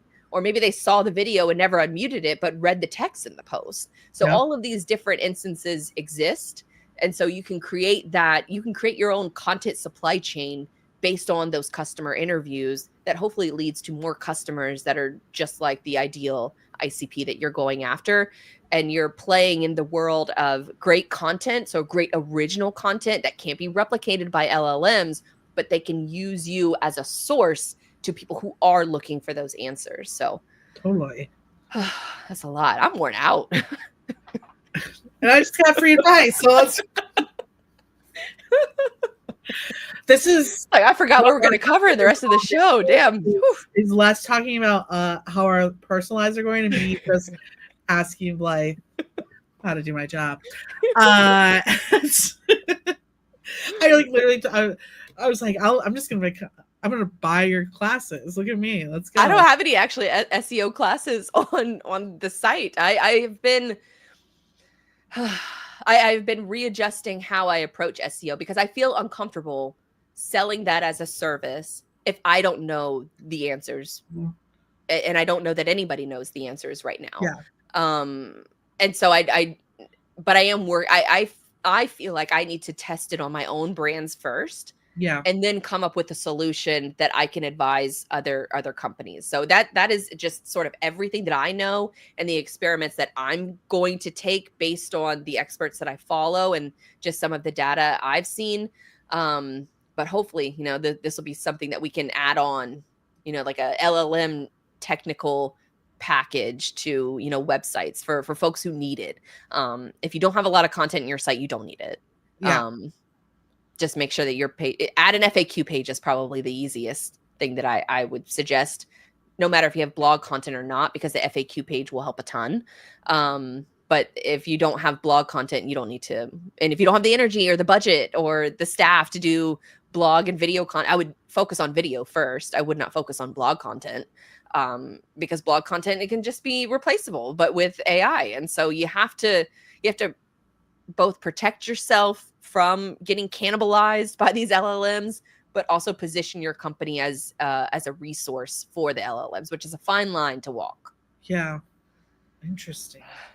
Okay. Well, that does it for this segment. I hope, freight marketers out there, found some value in this, maybe some company owners. Sure they did. God, I hope so, because I feel out of breath and we still have the rest of the show to do.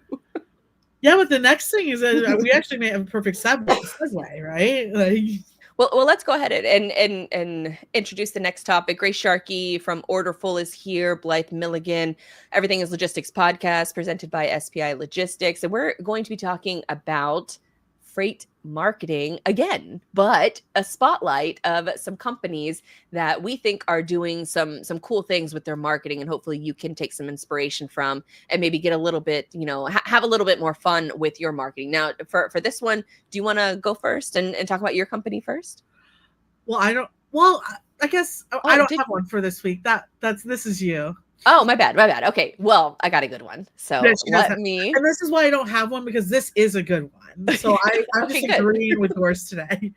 Awesome. Well, what I wanted to talk about is video game marketing or gaming marketing that has kind of taken over with respect to the logistics industry. Now, I do want to bring up a couple of different. I do have one for this, but you go first. Okay, hold on. I forgot what we were talking about. I was making so many notes just now. That it's tough to switch from because SEO is just such a complex topic, and there's so many strings I could pull on it. But this is a fun one, because this is more. I don't know how many leads this is going to send you if you're a company that's investing in different games. But I think it's fun. I think it's creative. I think more companies, especially freight companies, need to be more creative with their marketing. And so this was the one that it's freightgames.io. Now, this is a sort of a transportation focused game where I would say it's almost like Frogger, where you're trying to avoid the obstacles. I'm not going to play the game because that would probably crash my computer and we would lose our live stream coverage. But freightgames.io, which was created by Stephen Rue and Garrett. Shout out to Garrett. He is one of the co-founders over at Load Partner and Search Carriers. He's also doing some stuff. He's helping us out with some search stuff over on Cargo Rec. So very talented. They play around a lot in the game space, and I would say the AI space, and then just making fun components around it. And this is one of those things. So freightgames.io is one of them. It looks like they might be coming out with more soon, because they have the word games pluralized or pluralized. What is that a word? No, it's not a word. They have games plural. So that game is called Freight Frenzy. And what the cool thing about that one is that they have billboard space in the game. So you have a giant semi truck and you're trying to avoid, different obstacles on the road in order to get a high score. But on the road itself, they have different billboards. And so there's been different advertisers within logistics that will advertise on one of the digital billboards, which I thought was really, really cool, really creative. Especially if you're a brand who's looking to take up some ad space, that's pretty fun. So I want to give a shout out to them. Then the next one that I want to highlight is called Flexport Tycoon. I don't know if you have seen this one yet. No. So Flexport had recently, they participated in a hackathon. So an AI hackathon where they have some of the the best engineers right now working in AI. They brought them. I don't know that they brought them in. I think Flexport just participated in a hackathon that was already that was already taking place. Yeah. But Flexport Tycoon is a game developed in 1 week by ex-user Roosh V. He's a developer known for merging genres like zombie survival with endless running as part of a Gauntlet AI hackathon. So it was Gauntlet AI hackathon that was going on that Flexport participated in. But he was showcasing the rapid development capabilities enabled by AI coding tools. So this game, the Flexport Tycoon game, simulates global logistics management using real-world economic data from the top 200 ports. I opened the game. Well, I'll mute it so you can play it, or I just clicked out of it. I couldn't find the mute button. Well, that messes up as our sound, so maybe don't try that again. Something about StreamYard, it doesn't like whatever. It doesn't matter. Sorry to all those viewers out there, but you got a nice Irish jig that comes with this game, apparently. Okay, so with the game, it simulates global logistics management. It uses real-world economic data from the top 200 ports to create a realistic environment where players must build a logistics network and maximize profits before an AI singularity in 2035. Reflecting concerns about technological acceleration as discussed in the concept of technological singularity. So basically that is a lot of jargon to say that we're going to reach a certain level of AI singularity where it's the tech is going to be as developed as it, from what I understand, it's going to be developed as much as it possibly can be. Kind of like, I don't know. I don't want to, I guess, over explain something, but for this particular case, this developer went in, used open source data, created this game, and then while you're managing the game, like your logistics empire, it incorporates elements like commodity price fluctuations due to real world events, port strikes, and financial decisions like taking on debt or equity, drawing from Flexport's real world logistics platform, which optimizes supply chain operations for major retailers, thus blending educational content with immersive gameplay. So that's how they kind of explain with this game in particular. It was, if you go to, and I'll link to in the show notes, the developer who created it, because I mean, he was actively like creating it and watching his fleet. If you're watching on the screen, you can kind of see a picture of the globe that's in the middle image, but then the image right above that, it might be an image. Let me just take a look. But while you're playing the game, there could be like breaking news of like a port strike in Spain that's going to affect one of your shipments. And so you have to figure out where to reroute it to where it makes the most sense and it's still, you know, a profitable shipment. So you're taking these real world logistics example or real world logistics strategies, and then they're kind of like layering in different real world events. And they don't even have to be like real world events. They're like real game events, and to address how you would handle the situation. So I haven't actually played this game. I know you just tried to play it. Were you able to get in at all? Yeah. Oh, I got in for sure. I know. I immediately clicked out because I couldn't find the mute button. Let me see if I muted it. You tried. So we'll see if it will load. I can mute my side too. Excuse me. So if you're just listening, we are trying to load the game, but I can still hear it. Can't hear it. Let's just hit play. Let's just see what we're just going to do a little live demonstration. Oh, because you have your headphones in, that's why. Still, I can barely hear you, but it's just a screen that says, welcome, Mr. Mark Levinson, which Mark Levinson is the famous author of The Box. Yeah. Book. So that it was the box covers like the container revolution, all that. But it says, welcome, Mark Levinson. Your goal is to make as much profits as possible for the AI singularity in 2030. Buy ships, assign them to routes, and manage global events. Your new life begins now. The world ports are waiting, Captain. So I click on let's begin.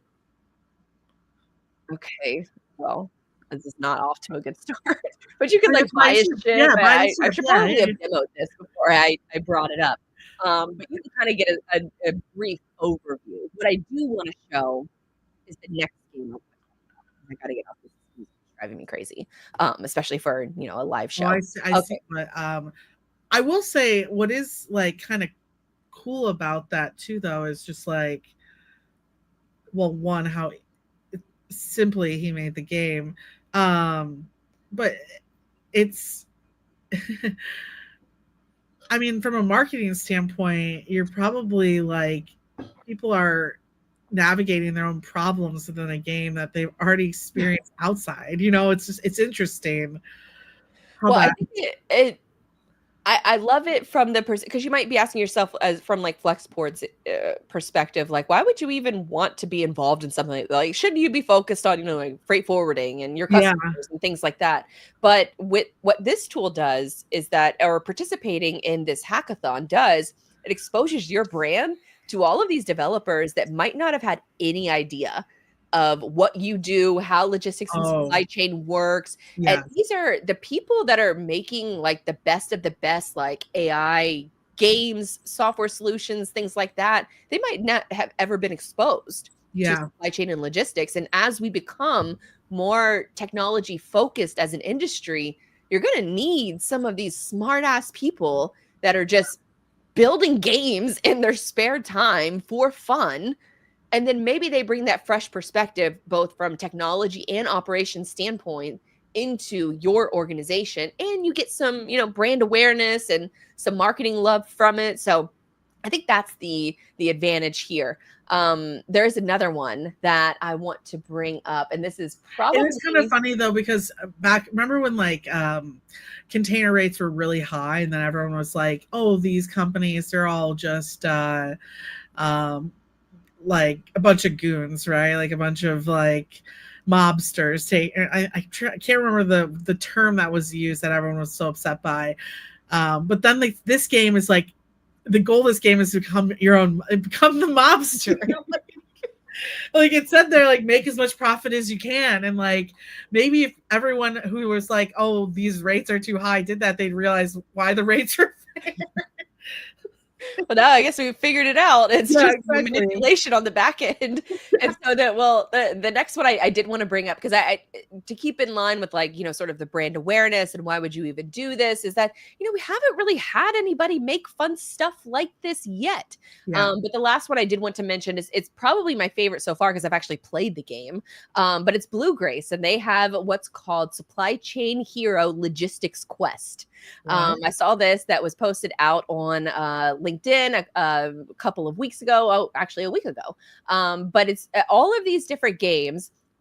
And so let me bring up actually their website, because I think that their website, oh, it's right on the LinkedIn post. I should probably just click that. So sharing this tab. So very similar, like loading box to the Flexport game. But this one is very, and I'm going to mute it before any music starts, because I know that there's music on this one too, but very clever, like, branding here. Supply Chain Hero Logistics Quest is very much like, old school, like retro gaming style. They have a little tagline that says, don't play games with your supply chain. They have marketing, like brand awareness built directly into the game. So I sorry, love this. I don't know if you heard that. No, I did. We did hear you. You did hear it? I heard you. Okay, good. Because the music starts like and is very loud. So let's just do everything is logistics. I'm just gonna fill this It's like out in real very time. PC 2000s gaming. I love it. And let's here start game. So what you can do is you can pick out your different player. I'm just going to go do a total like walkthrough. So you can pick out, different emoji types. Like you can customize your little avatar. I'm just going to keep this one the same. But if you're looking, or if you're listening, what we're looking at right now is kind of like a old school, like Mario map, where you have to go to this one level and beat this one, and then you can go to the next level and beat that one, and then the map kind of, the 2D map moves along. It's all 2D animated, which I think is really cool. A couple of the first, so right now they have 3 games on this, and it's a map of 7. So they have 4 other games that are getting developed soon. That's awesome.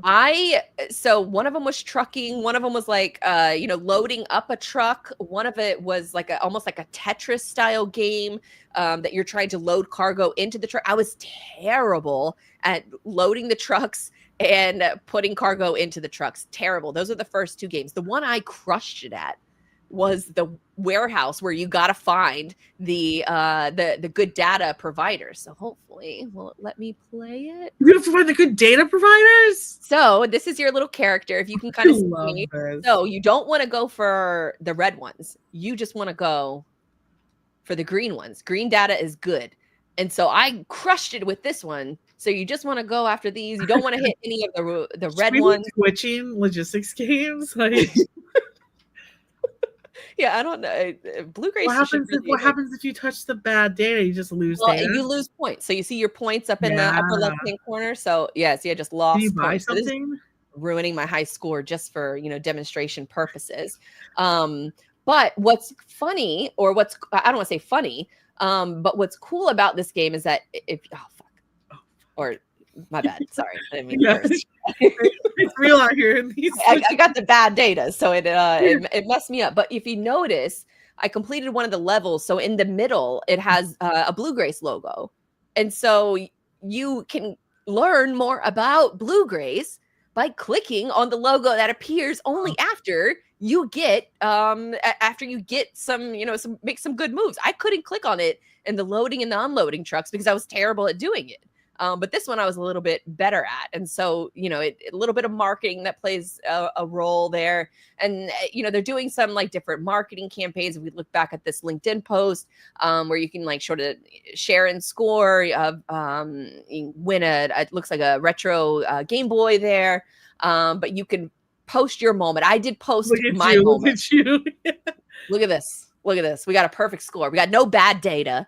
And I got a little Bluegrace click.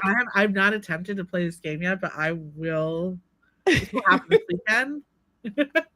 But this is I loved playing it. So that was a lot of fun. I was very frustrated on the trucking aspect side of things. But I thought that this was a really smart way to generate brand awareness, have a little fun in the industry, do something a little creative and different that ties into not only just what can we do to get more leads, but what can we do to get people talking about our company? That's a perfect way to get people to talk about your company. Flexport is another, example. Lots of people talk about their company because the CEO is fantastic at interviews, but that their initiative exposes their brand to high quality data engineers that are at the forefront of AI that, hopefully will come and maybe work for them and work in their pipeline. So I just thought it was really a creative way to kind of inject some fun into supply chain, which is obviously it's been a crazy world over the last 5 years in more ways than one. And I don't know that we even know what a normal supply chain even looks like, probably not for another few years, especially with all the tariff drama and what the new global order of supply chain looks like. But stuff like this is fun and it allows other people to have fun. And what I'm thinking too is like, you and I go to a lot of events. I mean, imagine you set up like using this as an event to pull people into your booth. Smart. I mean, what a winner. Like, way to stick out. And like you could have like a competition, like people going against each other. And so even outside of that, at some point, if you have biz partners, like you're selling ads now on there and like actually let's not come up with great ideas for Bluegrace. Besides, I will be playing this game. See, and that's like my type of game, Some of these video games are like really intense. This looks like I could get into it. You could pick it up right away. You don't have to remember all the damn buttons and arrow and return. That's it. I will say the loading of the other game, like the trucks are all like backing up and you're like the forklift operator and you have to like match the cargo to the colored truck. And I probably should have read the instructions better in order to play that one. But I that was an immediate like crash out for me. And I was like, let me go try one of these other games. So that's awesome. I love that. That's cool. All right. Well, that is, I do have one more now that we're kind of on the topic of freight marketing. Because this is what I thought you were going to get. Yeah. Well, this is another really great case of I was gonna save it for like my favorite businesses in freight, but we've actually had them on the show before. I had it about a year ago, I believe, is Genosis Freight. So they have what's called a container lifecycle management platform. So it's an operating system for containers that goes beyond tracking into action. I'm pulling this from my transcript that we had a while back when Genosis came on the show. But they put a call out. Well, actually, they let me take a step back. They made their own hot sauce, and then they put a call out on LinkedIn for folks who were interested in maybe trying the hot sauce, or who wanted maybe like a little care package. So Genosis, you sent it to me, and I said absolutely, because I love different hot sauces. I love trying them. So immediately, like, I hit them up, and I was like, "Excuse me, like, knock, knock, knock." Hopefully I didn't come across as rude, but I how dare you not know that I'm into hot sauce? That was I think honestly that was sort of my tone, I guess, behind it. So sorry to the Genosis marketing team if I came across, because I think I literally said it in the post, like, hello, like send it to me. Well, they did. They sent me a beautiful care package. Thank you so much. Here are a couple of the highlights. I got a ton stickers. So I love the little like sort of brain, the container operating system brain. So they sent out, a few different stickers for that. We love a container. And she loves stickers, guys. And so send her the stickers. Stickers and pens. Stickers and pens and contain. That's cute. Is that a squeezy? A little foam. Love that. Squeezy thing for the container. Genosis Freight. She's like stressed out because she's not loading this truck. SEO. Like the blue-gray side of things. But they sent me actually 3 of these things. So 2 of them are with the dogs, and this one is for my desk. So the dogs don't rip it up, which is, I think, a good thing, or maybe a bad. I don't know. They're weird dogs. But the family dogs, they don't rip them up. They treat them very gently. So I like to think that Genosis respects that. My mom and my brother have dogs. Okay, I was like. So I get my dog fixed when I go. Blythe. That's why I was like, when did you get dog? I don't have a yard, so I haven't gotten a dog yet. But when I do get a yard, I know you're married, but you can't call your husband a dog. Oh no, not him. These dogs. They also said my personal favorite. Oh, love that. The palette Post-its. You can never go wrong with palette Post-its. So I will absolutely use those. So thank you for that. And then, of course, this is what we've been talking about, is their Genosis hot sauce, which is a very good hot sauce. They sent me 2 bottles. So this one is not opened. The other one is opened and almost gone. That's how much we use it. So it's a great tasting hot sauce, not too hot, not too, I don't want to say soft. It's like, it's a good medium, and it's a good flavor, because for a lot of hot sauces, sometimes they just are hot for the sake of being hot. Yeah. There's no flavor around it. This is good flavor, and it's a pretty decent kick. You can't obviously make it super hot, because then you can't give it out to everybody, because not a lot of people can deal with hot sauce on their stomachs. But shout out to Genosis Freight for sending over this little care package. And so told them I would. Is it linger? Some hot sauces linger. That's what I don't like. I don't like a. It doesn't linger. Oh nope. It doesn't linger. Which is really cool that custom labels on it too. Yeah. So it's a beautiful bottle. Yeah, very cool bottle. They sent 2 of them. We're almost done with one of them. That's how much we've used it. I think we've had it for about a week now. So I always keep like hot sauce right at my desk, because I'm typically eating at my desk. Yeah. So we have some new desk ornaments and some new desk decor that the Genosis team sent over. Oh, you got the Tabasco Conference hot sauce, which I love those things too. So maybe Genosis, a little cue. Maybe you could make some mini hot sauce bottles so we could travel with them. Yeah, like the next conference will have these hanging out. I love it. Do you? Is it stealing? No. If there's a bunch of them. No. And you take a bunch of them? Listen, no. This is really funny, because I've recently traveled with my mother, and she doesn't travel for work because she's retired. But I travel a lot for work, which means I run into a lot of these situations.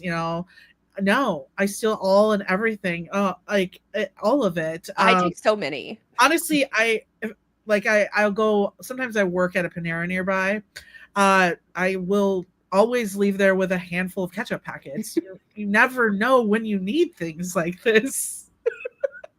Pretty soon, So I'm these telling you right companies. now, like, oh, and it's everything. It's especially I think you get used to when you're traveling. Like, yeah, you get stuck in somewhere you don't have hot sauce, you don't have a condiment. Like, I'm even talking like freebies in a bathroom. Like, it's gonna happen. I recently went to, right before I switched jobs, I went to an event in Napa. It was a very nice resort, Ooh. and everything there was complimentary, right? Put that in the bag. Put that in the bag. You know what they talk? What's the phrase? Like, rich is loud, wealth whispers. Yes. I'm loud with it, with the freebies. I remember the first Manifest conference. It was my first conference in like a year and a half, and I had to ship a box back to my house, and because it was too much stuff to take with me, and it was like 7 different Yeti bottles, and so I'm glad that you brought up Manifest, which, by the way, I'll be at Manifest as well this year. And I don't think I'll have the opportunity to do this again, but I know Blythe was kind of a part of this. So if you went to Manifest last year, you know that the women's luncheon was put on by Girl Scouts, which meant that every table had Girl Scout cookies. I'm not over exaggerating when I tell you I left 2 outfits behind so I could put at least 4 more boxes of cookies. You almost said stole. Well, I didn't steal them; they're free. Maybe scored. Maybe that's what you were gonna say. Scored. Oh, scored. Yes. No. Yeah. Oh, yes. No. 100% scored. Yes.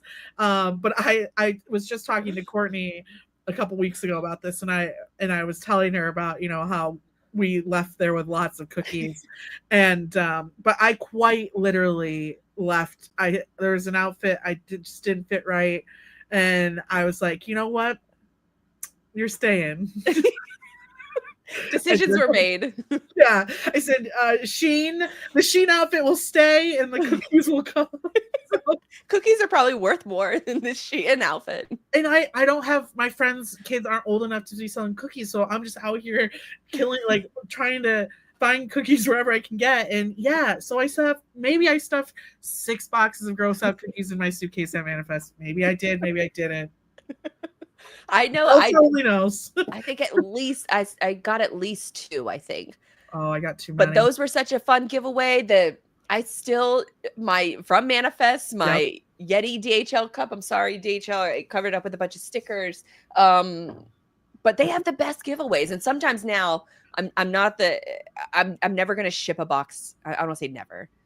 But that first big conference after, the C word and, 2020 and all that, drama, going to that first conference was like, letting a rabid animal out of a cage. Like I want all the freebies. And so I echo that statement. I also echo more companies making travel friendly hot sauces so that you can take it to a conference or take it with you, or just, kind of spruce up the conference food, because we know the conference food needs it, and it's hard to find salt and pepper at any of these damn shows. We need less flat brim hats or to-go sauces. Okay, stop giving. Listen, except for Reed, you can give me whatever you want.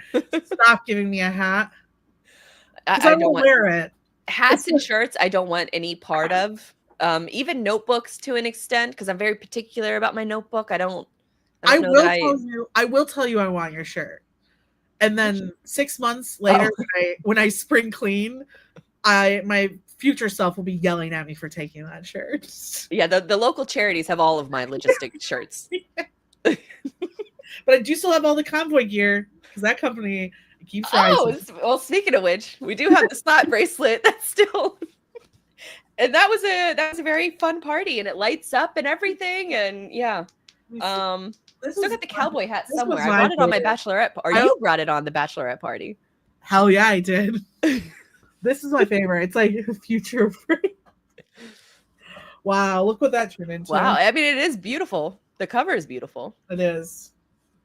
If you're just listening, Grace pulled up, I think it was one of the Freight Waves edition, like the book. No, this is a Convoy magazine telling you that they are the future. Oh, afraid. wow. And if you go to page 10, they actually tell you that DAT will buy them one day. I'm just kidding. It's a little crystal ball behind Wouldn't that be that. crazy? Oh shit, I love So it. that was a great way of creative marketing. You know, conference season is also, you know, coming up very, very quickly.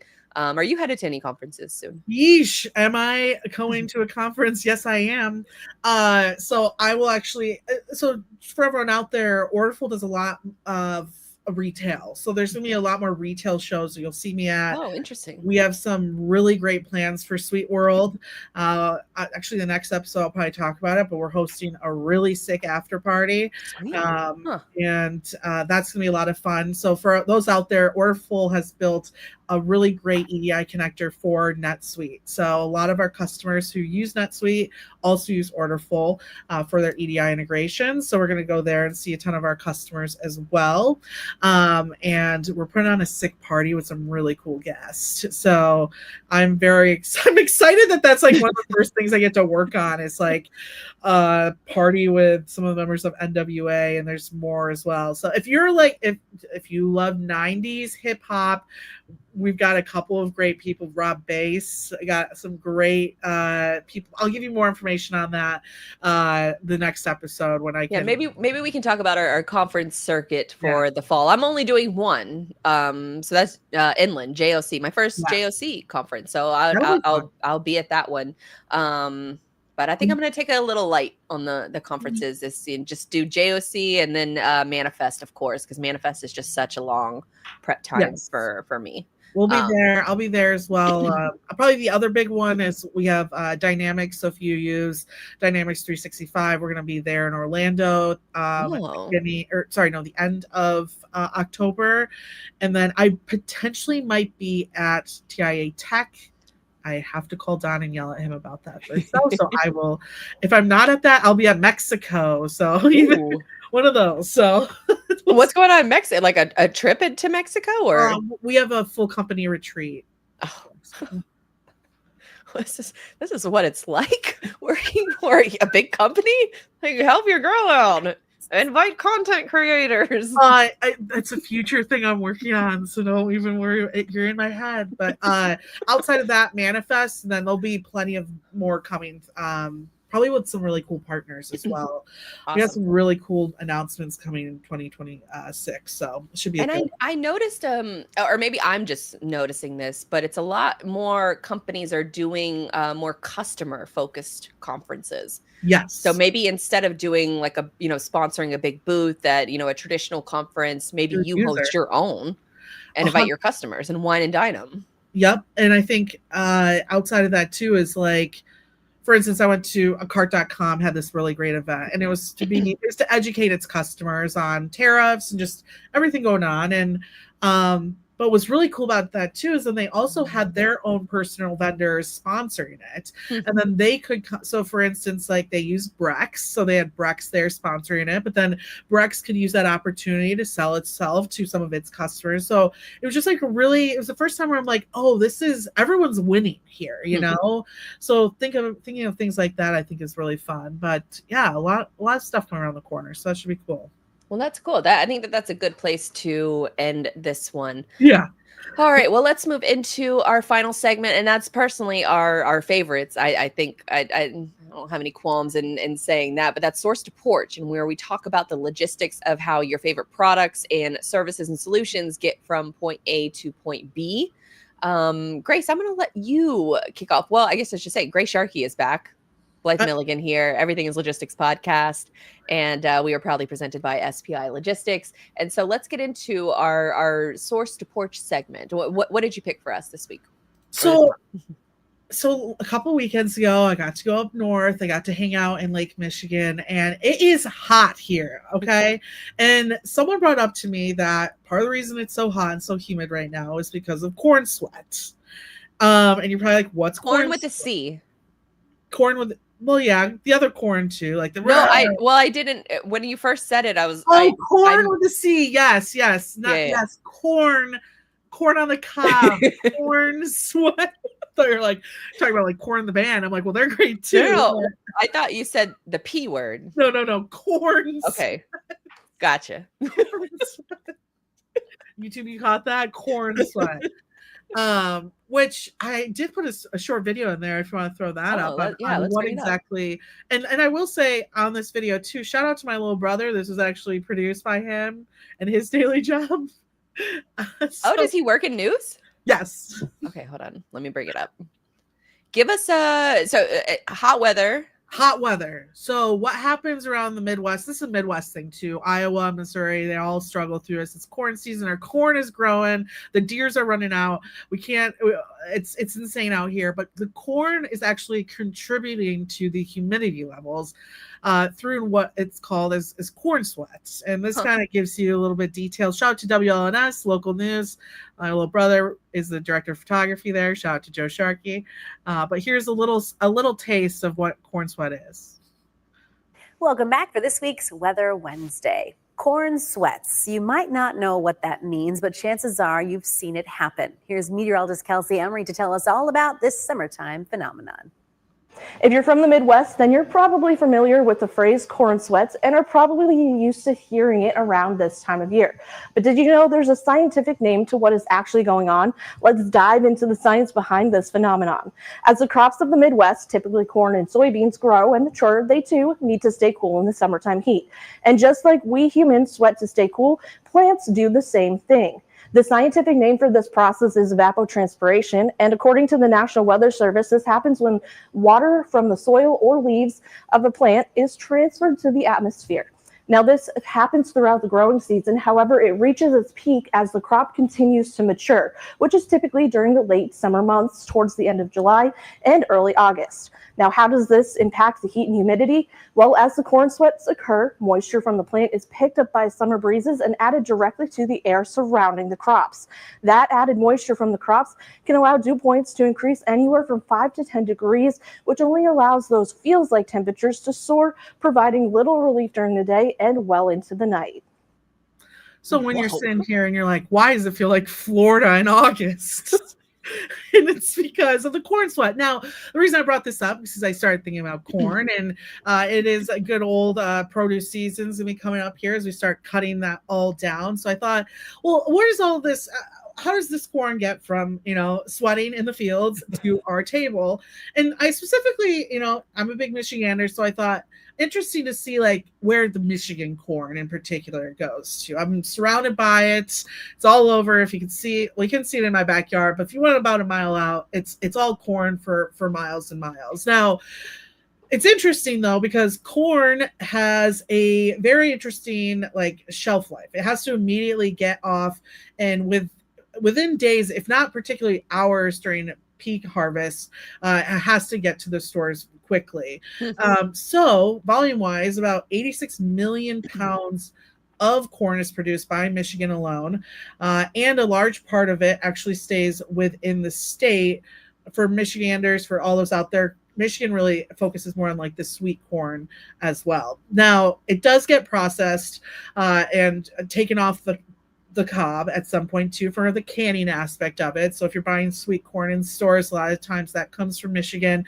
That of course goes to the manufacturers. They put it of course in cans to preserve its shelf life, keep it going longer. And that's, most of that of course stays here in the United States too.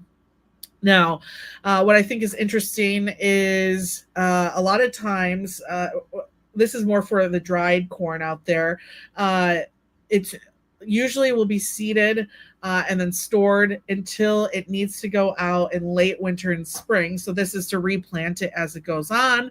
And that usually stays within the Great Lakes regions as well. But a lot of Michigan corn goes to Indiana, Ohio, Ontario from there. If you've ever, so I really wish I was babysitting my friend's dogs right now, because she lives right next to one of the large corn processors, and they are what they call elevators. If you've ever seen one, they're these huge great elevators, and a lot of times you'll see rails going into these big processors filling up. There's one that's probably 5 miles from me, and basically every train that's coming out of there, is filled with grain, filled with corn. Now, if it's more of like feed, so a lot of Michigan corn turns into either feed that goes into feed mills or even ethanol. Ethanol plants will usually take in trucks around, it sounds like the next couple of months as they receive that corn, and then they'll use it for either selling for ethanol or selling to livestock operators too. The corn that is exported out of Michigan is mostly rail or bulk cargo ships. So we either use those big bulkers that you see on the Great Lakes, or it comes out via rail, especially if it's seeded, because at that point it doesn't really, its shelf value isn't that huge. Vessels would carry that throughout the St. Lawrence Seaway, and a majority of corn that's exported out of the country, I'm thinking it was probably Canada, but actually a lot of Michigan corn goes to the Middle East and North Africa, usually between, it's depending on when that grain in particular is going out, usually heavy shipping season for that grain to those areas is around April, starts in April, goes through to December until the ground's too freezing, of course. And then outside of that, if it's going to Canada, of course, it's going over the Detroit bridges, and the new Detroit Bridge, I believe, will be open soon for that as well. But most of it is on the barges. And if you're ever visiting Lake Michigan and you love to see a barge and figure out what's in it, what's on it, and where it's going, download or go to boatnerd.com. Oh, thought you were going to say OpenTug. Or OpenTug. You could do OpenTug too. They all use the ILS or AIS data. Yeah, AIS. But I love Boat Nerd. It's just because Boat Nerd's Michigan based. It's Great Lakes only. But yes, OpenTug, because I wrote an article about them too, and they're awesome as well. One of my most popular episodes ever was really OpenTug that I had them on. I love, and it was because you suggested them, and because we did a barge episode, I think about a year ago. I love that. That's awesome. Anyway, did you know that the corn itself, that's the seed? I was just thinking, how do you plant corn? What does the seed look like? It's the actual kernel. Yes. Yeah, I knew that. I thought. Oh, you did know that? I did not know that. Makes sense. But you literally take a piece of corn off of a corn on the cob like this. Ground? Yeah. It's yikes. Did you know do you know where strawberry seeds come peas from? Don't work like that. Wait, peas? Green beans might, not peas. What other vegetables? I'm going off on a tangent here, but I was trying to think. Peas aren't peas seeds for green beans? No. Peas are a different vegetable. Yeah. Get that look off your face. But peas are the seeds. Are they? Are peas seeds? I'm 90% certain. Yes. Yeah, they are? Yeah, for a pea plant. Probably before it's treated. Before your canning process. So I wonder at what point during the process do they take it out for seeds, or do they even need seeds? Are you talking about peas or corn now? Both of them. A kernel is what pops in a popcorn. Yeah. That's the seed. And also the little thing on the corn. This is great. This is. Wait. So a corn, you tear it apart. Where did this content go? And so you could either eat it, and now the seed's gone, or you could dry it, and then or let it just dry out, and then it's the seed. It's the seed. But yeah, or so the kernel's at the bottom of a popcorn bag, or that turns into corn that you eat on the cob. Yeah. Yes. Wow. I get okay. You know what I will give I never knew that. You are from the South, and so you're not around a lot of corn. I've never grown it, so I don't. I mean, yeah. Wow. I mean, I've never. Yeah, it's I'm trying to think of an equivalent for you. So just so I have a visual, the bottom of a popcorn bag. Yes. Those are what's on a corn husk. Yeah, like if you're And like then that turns into the corn that the yellow kernels that you eat. the kernels are the same thing as this. It's kind of, oh, here's for example, it's like a raisin. You know, Okay. raisin's a grape. But it's a dried grape, so that's It's the dried opposite end, right? Yeah. So the kernels that you see at the bottom of a popcorn bag, they're like the dried yellow thing that you. Whoa. That's completely different from this picture that I'm looking at on the screen right now. Really? Hold on, let's see. I'm gonna show it. So this is what. Oh yeah, they're probably dried out. That's what like corn seeds look like before they're planted. That doesn't really look like what's at the bottom of my popcorn bag. Like that looks like it was plucked straight from the corn on the cob. My mind is kind of blown right now. I don't know why they're purple. That's well, it says treated seed. Yeah, corn. treated. Yeah. Which seed treatment to prevent insects from damaging the seeds before planting. But they would be yellow if they weren't purple. Huh. And they're only purple because they're treated. So yeah, you could like theoretically. Now I think once you cook it, I like. Have you ever taken like corn right off the stalk? Have you ever cooked corn like? Yeah, like in the husk, and you got to rip the stuff off, and it gets everywhere. And yes, so you know how they're like hard, and so you have to like boil it. So once I think you boil it, I don't think it can grow anything. Yeah, like you make corn, you have to like, or you might. A lot of times people will just like put it on a grill.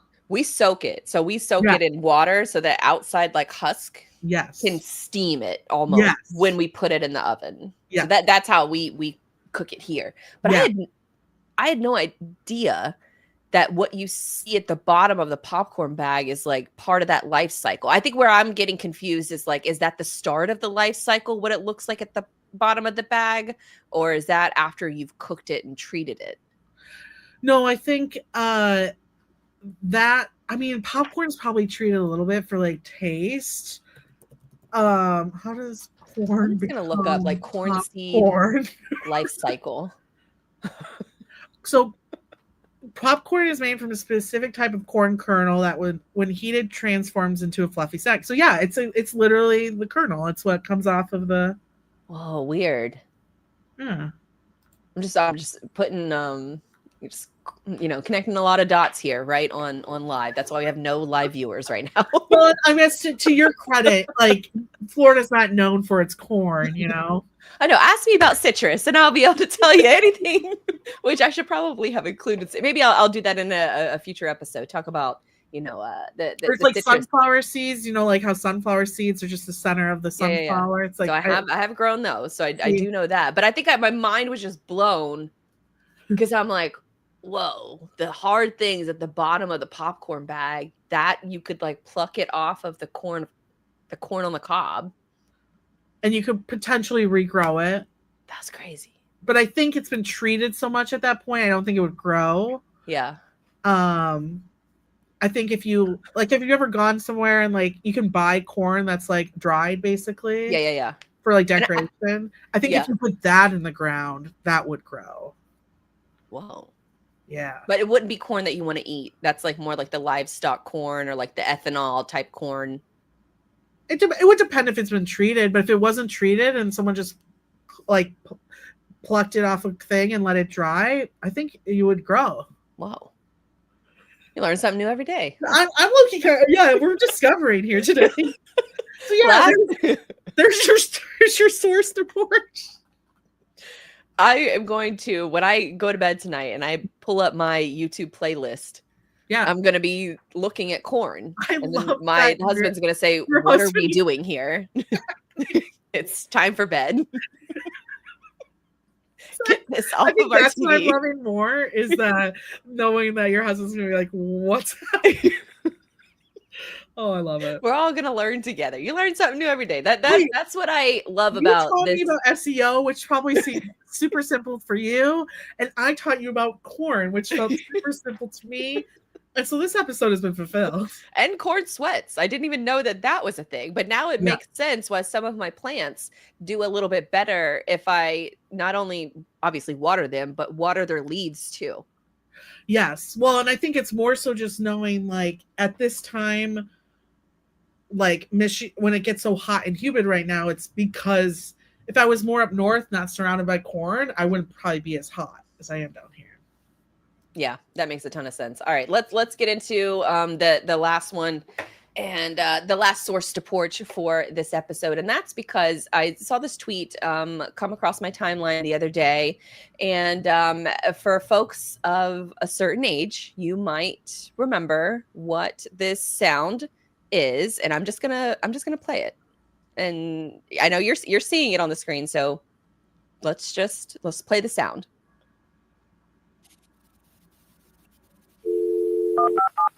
I know. We'll dial up or fax.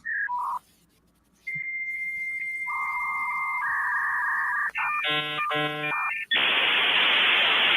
I love it. Okay, so you get the point. Yes. That sound is single-handedly how the majority of the United States population got online when AOL debuted a way to get on the internet. It was a brand new information era, kind of like the information era we find ourselves in. But AOL announced that on September 30th of this year, 2025, that they will discontinue dial-up internet service. And so I came across this tweet because it was it's from Balaji, who is, like, you know, a tech AI guy. So if you're on Twitter, or follow any kind of podcast, you're probably aware of who this guy is. But because of this announcement, he tweeted out an image of what each of those sounds mean as you're making the dial-up process. And so you can't really see it on the screen here, but it kind of levels out. And I'll link to it in the show notes in case you want to take a look. But it got me thinking about a topic because this was a very important way, you know, for a lot of us. I mean, I vividly remember, you know, signing online, you know, AOL chat rooms, you know, getting online and getting information kind of in, you know, real time, and, you know, discovering those early websites. That was very, obviously, it's a new information era that a lot of us experienced and evolved into social media. It evolved into the massive amount of data that, you know, we've been talking about so far in this episode. And it got me thinking back to a topic that kind of know and love, and that's the logistics of the internet. How do we send these data signals out to the world so that we can access the internet and then be able to, you know, access all of this different kind of information? What does that look like? Is it really all in the cloud? And a short story, no, it is a bunch of big ass cables at the bottom of the ocean. Yes. And a bunch of ships are responsible for laying those cables all throughout the world. So in honor of AOL kind of, you know, getting rid of the dial-up, which, sidebar, my grandma still uses. And I have to talk to her about this, because even though she has like fiber internet, she still uses AOL to sign online. She doesn't have to, like, she has internet, but she's just got used to the experience and doesn't want to get rid of it. Well, she's gonna have to. I'm gonna get. I got a text message the other day while she knows how to use text. So I was at the Jaguars game, and she's like, "How do I send a picture to my email?" And I'm like troubleshooting this over text with her. And I was like, "No, go to your email. There should be a little box with an arrow option. And, you got to be able to share the image to your email."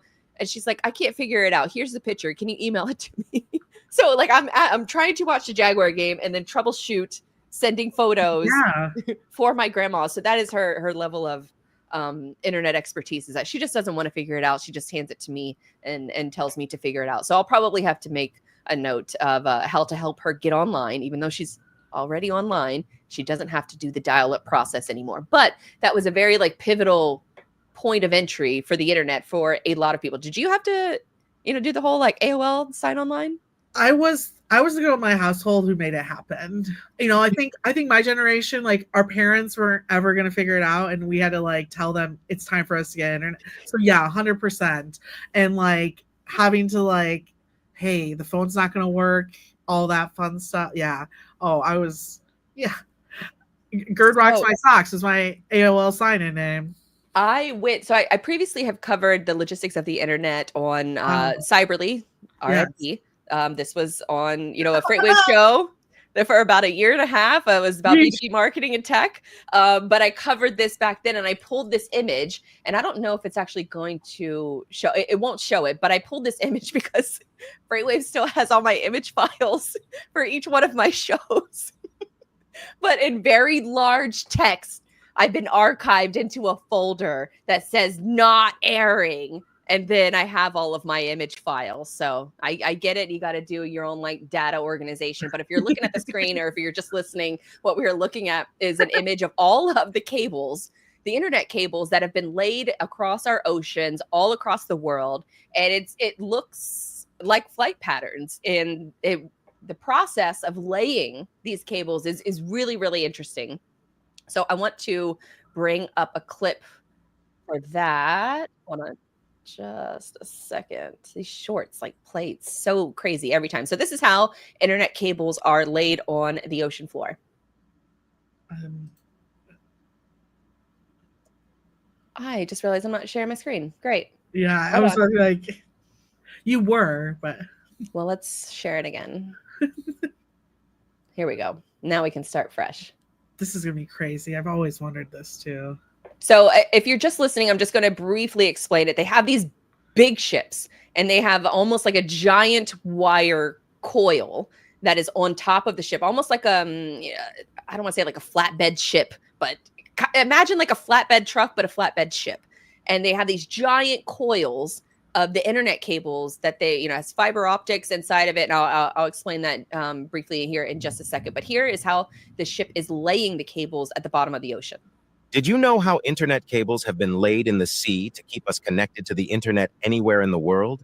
You might be surprised to learn that these cables extend for approximately 1.4 million kilometers under the sea. To lay these cables, a special ship known as a cable-laying vessel is used. This ship is equipped with a round elevator machine that holds the cable. As the ship moves slowly, it unrolls the cable into the sea. In this way, it can lay between 100 and 200 kilometers of cable in a single day. Did you know how... Imagine just like being like a shark and you're like, what the? Well, what's crazy is that so they've laid these cables for years. They actually laying the cables down is a very similar process as it was back in 1865. Wow. So the transatlantic cable was first started in 1865 for the telegraph, aka conversations between continents that didn't require snail mail. So way back in 1865, they first laid that cable that would allow people from a different country to instantly talk with each other. Now, these cables have been laid across the ocean for obviously decades, hundreds of years at this point. And so now whenever they're laying these cables, especially some of the higher powered ones that are capable of more faster data, they have to also have tracking technology that finds out where the other cables are at. And so with the plow machine that you just saw, it almost works as a plow at the bottom of the ocean. And they're carving up a hole, almost like if you were to dig like lawn irrigation. So they're laying it that way until they find one of the older cables, which then the plow comes back up. They lay the cable on top of the other cable and then take the plow back down again. So they've gotten a little bit better about, laying some of these cables. But there's just a lot of them now on the ocean floor. And I think there was a moment during the Ukraine-Russia war where Russia was accused of like dropping their anchor in one of the, or maybe it was China. Somebody was doing something nefarious and they accidentally, quote unquote, dropped an anchor right on top of one of these cables and it cut out internet for all of the folks in that country that were on the receiving end of that data connection. And so I thought that was that was really interesting on the laying of the internet part. But then there's also been several instances since we've been laying this cable as to what affects the internet from an operation standpoint. Y2K was one of the biggest fundamental issues that could have taken down the entire internet. And I'm going to bring up this video from one of my, hold on, let's bring up this one. I hate how anytime you bring up these short form videos, they just immediately play. So let me. All right, here we go. And this is going to explain a little bit about the Y2K bug and how it was almost a disaster for the global internet as a whole.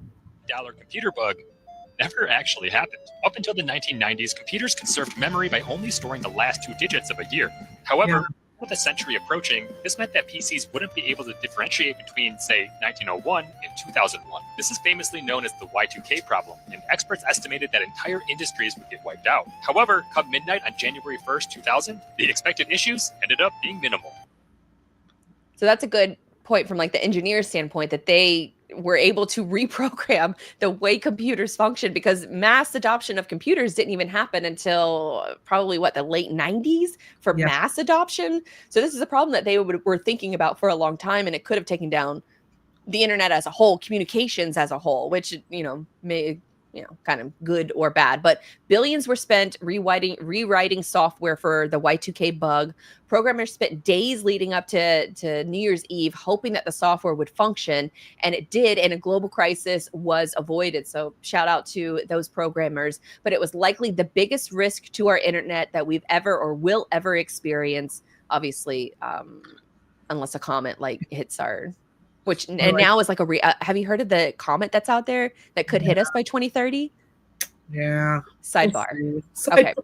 So we've evolved from telegram cables into super high-tech cables to fix global internet outages. But how did we evolve from AOL dial-up internet world to Wi-Fi and the fiber that we kind of know today? So we are still using a lot of those cables. There is the entire satellite infrastructure that's being built out now in space. So obviously Starlink is taking massive advantage of that, where you have to have these satellites just coverage in lower Earth orbit, and you have to have them all over the place on at all times. And the lower the orbit is that you have for your satellites, the greater the internet signal. And so that's where we're kind of evolving into, is using more of satellite internet. But where the problem lies in that is that the lower Earth orbit is the most beneficial to a great Wi-Fi signal, a lot of that, I guess, real estate has been taken up by one company. And so you're essentially, there's, the world is moving into a new information internet era, but then we're essentially going to have one person that's going to be, or one company that's going to be in control of all of those communications. So it's very much like taking us back to like the transatlantic cable, where there's one cable, there's a very small amount of people who have control over those communications. So that's another little sort of sidebar. But the way that the internet cables versus satellite internet infrastructure, we are still using just straight up Wi-Fi. And Wi-Fi is a technology from World War II. And so it's been around for that long, of just like sending data through the internet. So it comes from one of my favorite creators, Cleo Abram. I don't know if you've ever watched any of her content. I might have mentioned it on the show before, but she breaks down how exactly does Wi-Fi work? Like, how are these little bits of information being shared everywhere? So let me play this clip. It's about a minute and a half long. Yeah, sure. What is going on right now? How would it get off? So we wanted to get to your Wi-Fi network, right? But that's a laptop. It's not connected to anything. So something's got to go through the air. Yeah, exactly. But what is going through the air? Like, what physically is coming out of my laptop and going somewhere? Radio waves. Yeah, your computer and your phone are both radios. They're just totally high tech. Here's the interesting challenge. You've probably heard that everything inside of your computer is binary, right? Yeah, ones and zeros. Awesome. Okay, so the real question is, how does your computer take that binary information and put it onto a radio? Morse code. Classic ways of doing this. The first is that you could change the amplitude or the height of the wave, right? So you could say every tall wave is a 1 and every short wave is a 0. So 1, 0, 1, 1, 0, 0, 0, etc. The other option is you could change the frequency of the wave. So you could say every long wave is a 1 and every short wave is a 0. So 1, 0, 0, 1, 1, etc. your computer now is doing this in much more complicated ways, but it's all based on these ideas. You know what's really cool about that? What? Somebody figured out how to build it. Like, we talk about the internet as though it's this magical thing, but it's a physical reality, and somebody figured out how to build it. Exactly. That's crazy, right? Like, I just No, yeah. And it really cables. is. It is crazy to like, because I had this thought a lot of times too, just in regards to the fact that like all of this is also at the end of the day happening because we figured out that if we put the right elements together, that we could create a computer chip that has the energy, can create the energy to even have this. Like, that's crazy, right? Like, And it's all ones and zeros. yeah. So broadcasting this live right now, getting the Wi-Fi signal in order to be able to broadcast it and send it out to the world, and then people having access to it. It's all just a bunch of ones and zeros. That's crazy to me. That the Wi-Fi is a 100-year-old technology. We're using radio waves, which is even longer of a technology. We're still laying cables the same as maybe not exactly the same, but in the same methodology as the transatlantic cable for telegrams back in the 1800s. And so that is what does the next evolution look like? And I don't even know the answer to that question, because we have these tried and true methods that our entire infrastructure and communications technology has all been built around. So that is the logistics of the internet. And it's basically just a bunch of ships laying cables and shooting satellites up into space, and a bunch of ones and zeros after that. It's simple. Yeah, it's totally simple. You just made SEO seem so easy. Oh my God. It's not that, Yeah, if you guys are watching this isolated clip, please go and watch our SEO conversation. Because if you're in marketing or you're just trying to figure out what the hell to do when it comes to your SEO and freight marketing and whatever else, my brain is kind of mush right now. Talked a lot of complex topics. Yeah, we did. But we did it. So I'm gonna go ahead, and I think that's a good place to end it. But it is pretty wild that we're just laying a bunch of cables out on the ocean floor is the way that we're able to do this, and the way that we became friends, and the way that we continue communications, and just a bunch of ones and zeros. So that's a cool thing to know. So Grace, anything you're working on? Where can I send people? Traffic, all that good stuff. Head over to orderful.com. Go follow us on our LinkedIn page, because of course we'll start putting out notices there of a lot of our different content we're going to be producing with a lot of our partners as well. Of course, we'll also showcase any events that we're going to. And we recently vibe coded our first free application for everyone out there trying to make labels. No longer do you have to worry about figuring it out yourselves. You can get your 10 first for free at labels.orderful.com. So cool. That's just a nice little AI vibe coding experience. We thought, why not make this available to people who aren't even our customers? So go check that out. But that's where you can find me. Awesome. Yeah, I'll make sure that I link to it in the show notes, as well as your work over at Orderful. And then, anything else that we mentioned in this episode, be sure, if you are watching an isolated clip, just be sure to go over to YouTube, and you can watch either the full show. So we did this one live to kind of cut my editor a break on editing long videos like this. But he's going to go through and he's going to chop each of these segments up. And so it's a little bit of an isolated segment. So if you're short on time and you want to check out some of these other topics that we have covered in depth, like barges, for example, which I'm going to link to in the show notes as well, which I think that was probably one of my favorite episodes that we've done, is just covering barges and tugboats. So that was a fun episode, but there's lots of great content over there for y'all to check out. That about does it for this episode. Thank y'all for tuning in, and go Jags.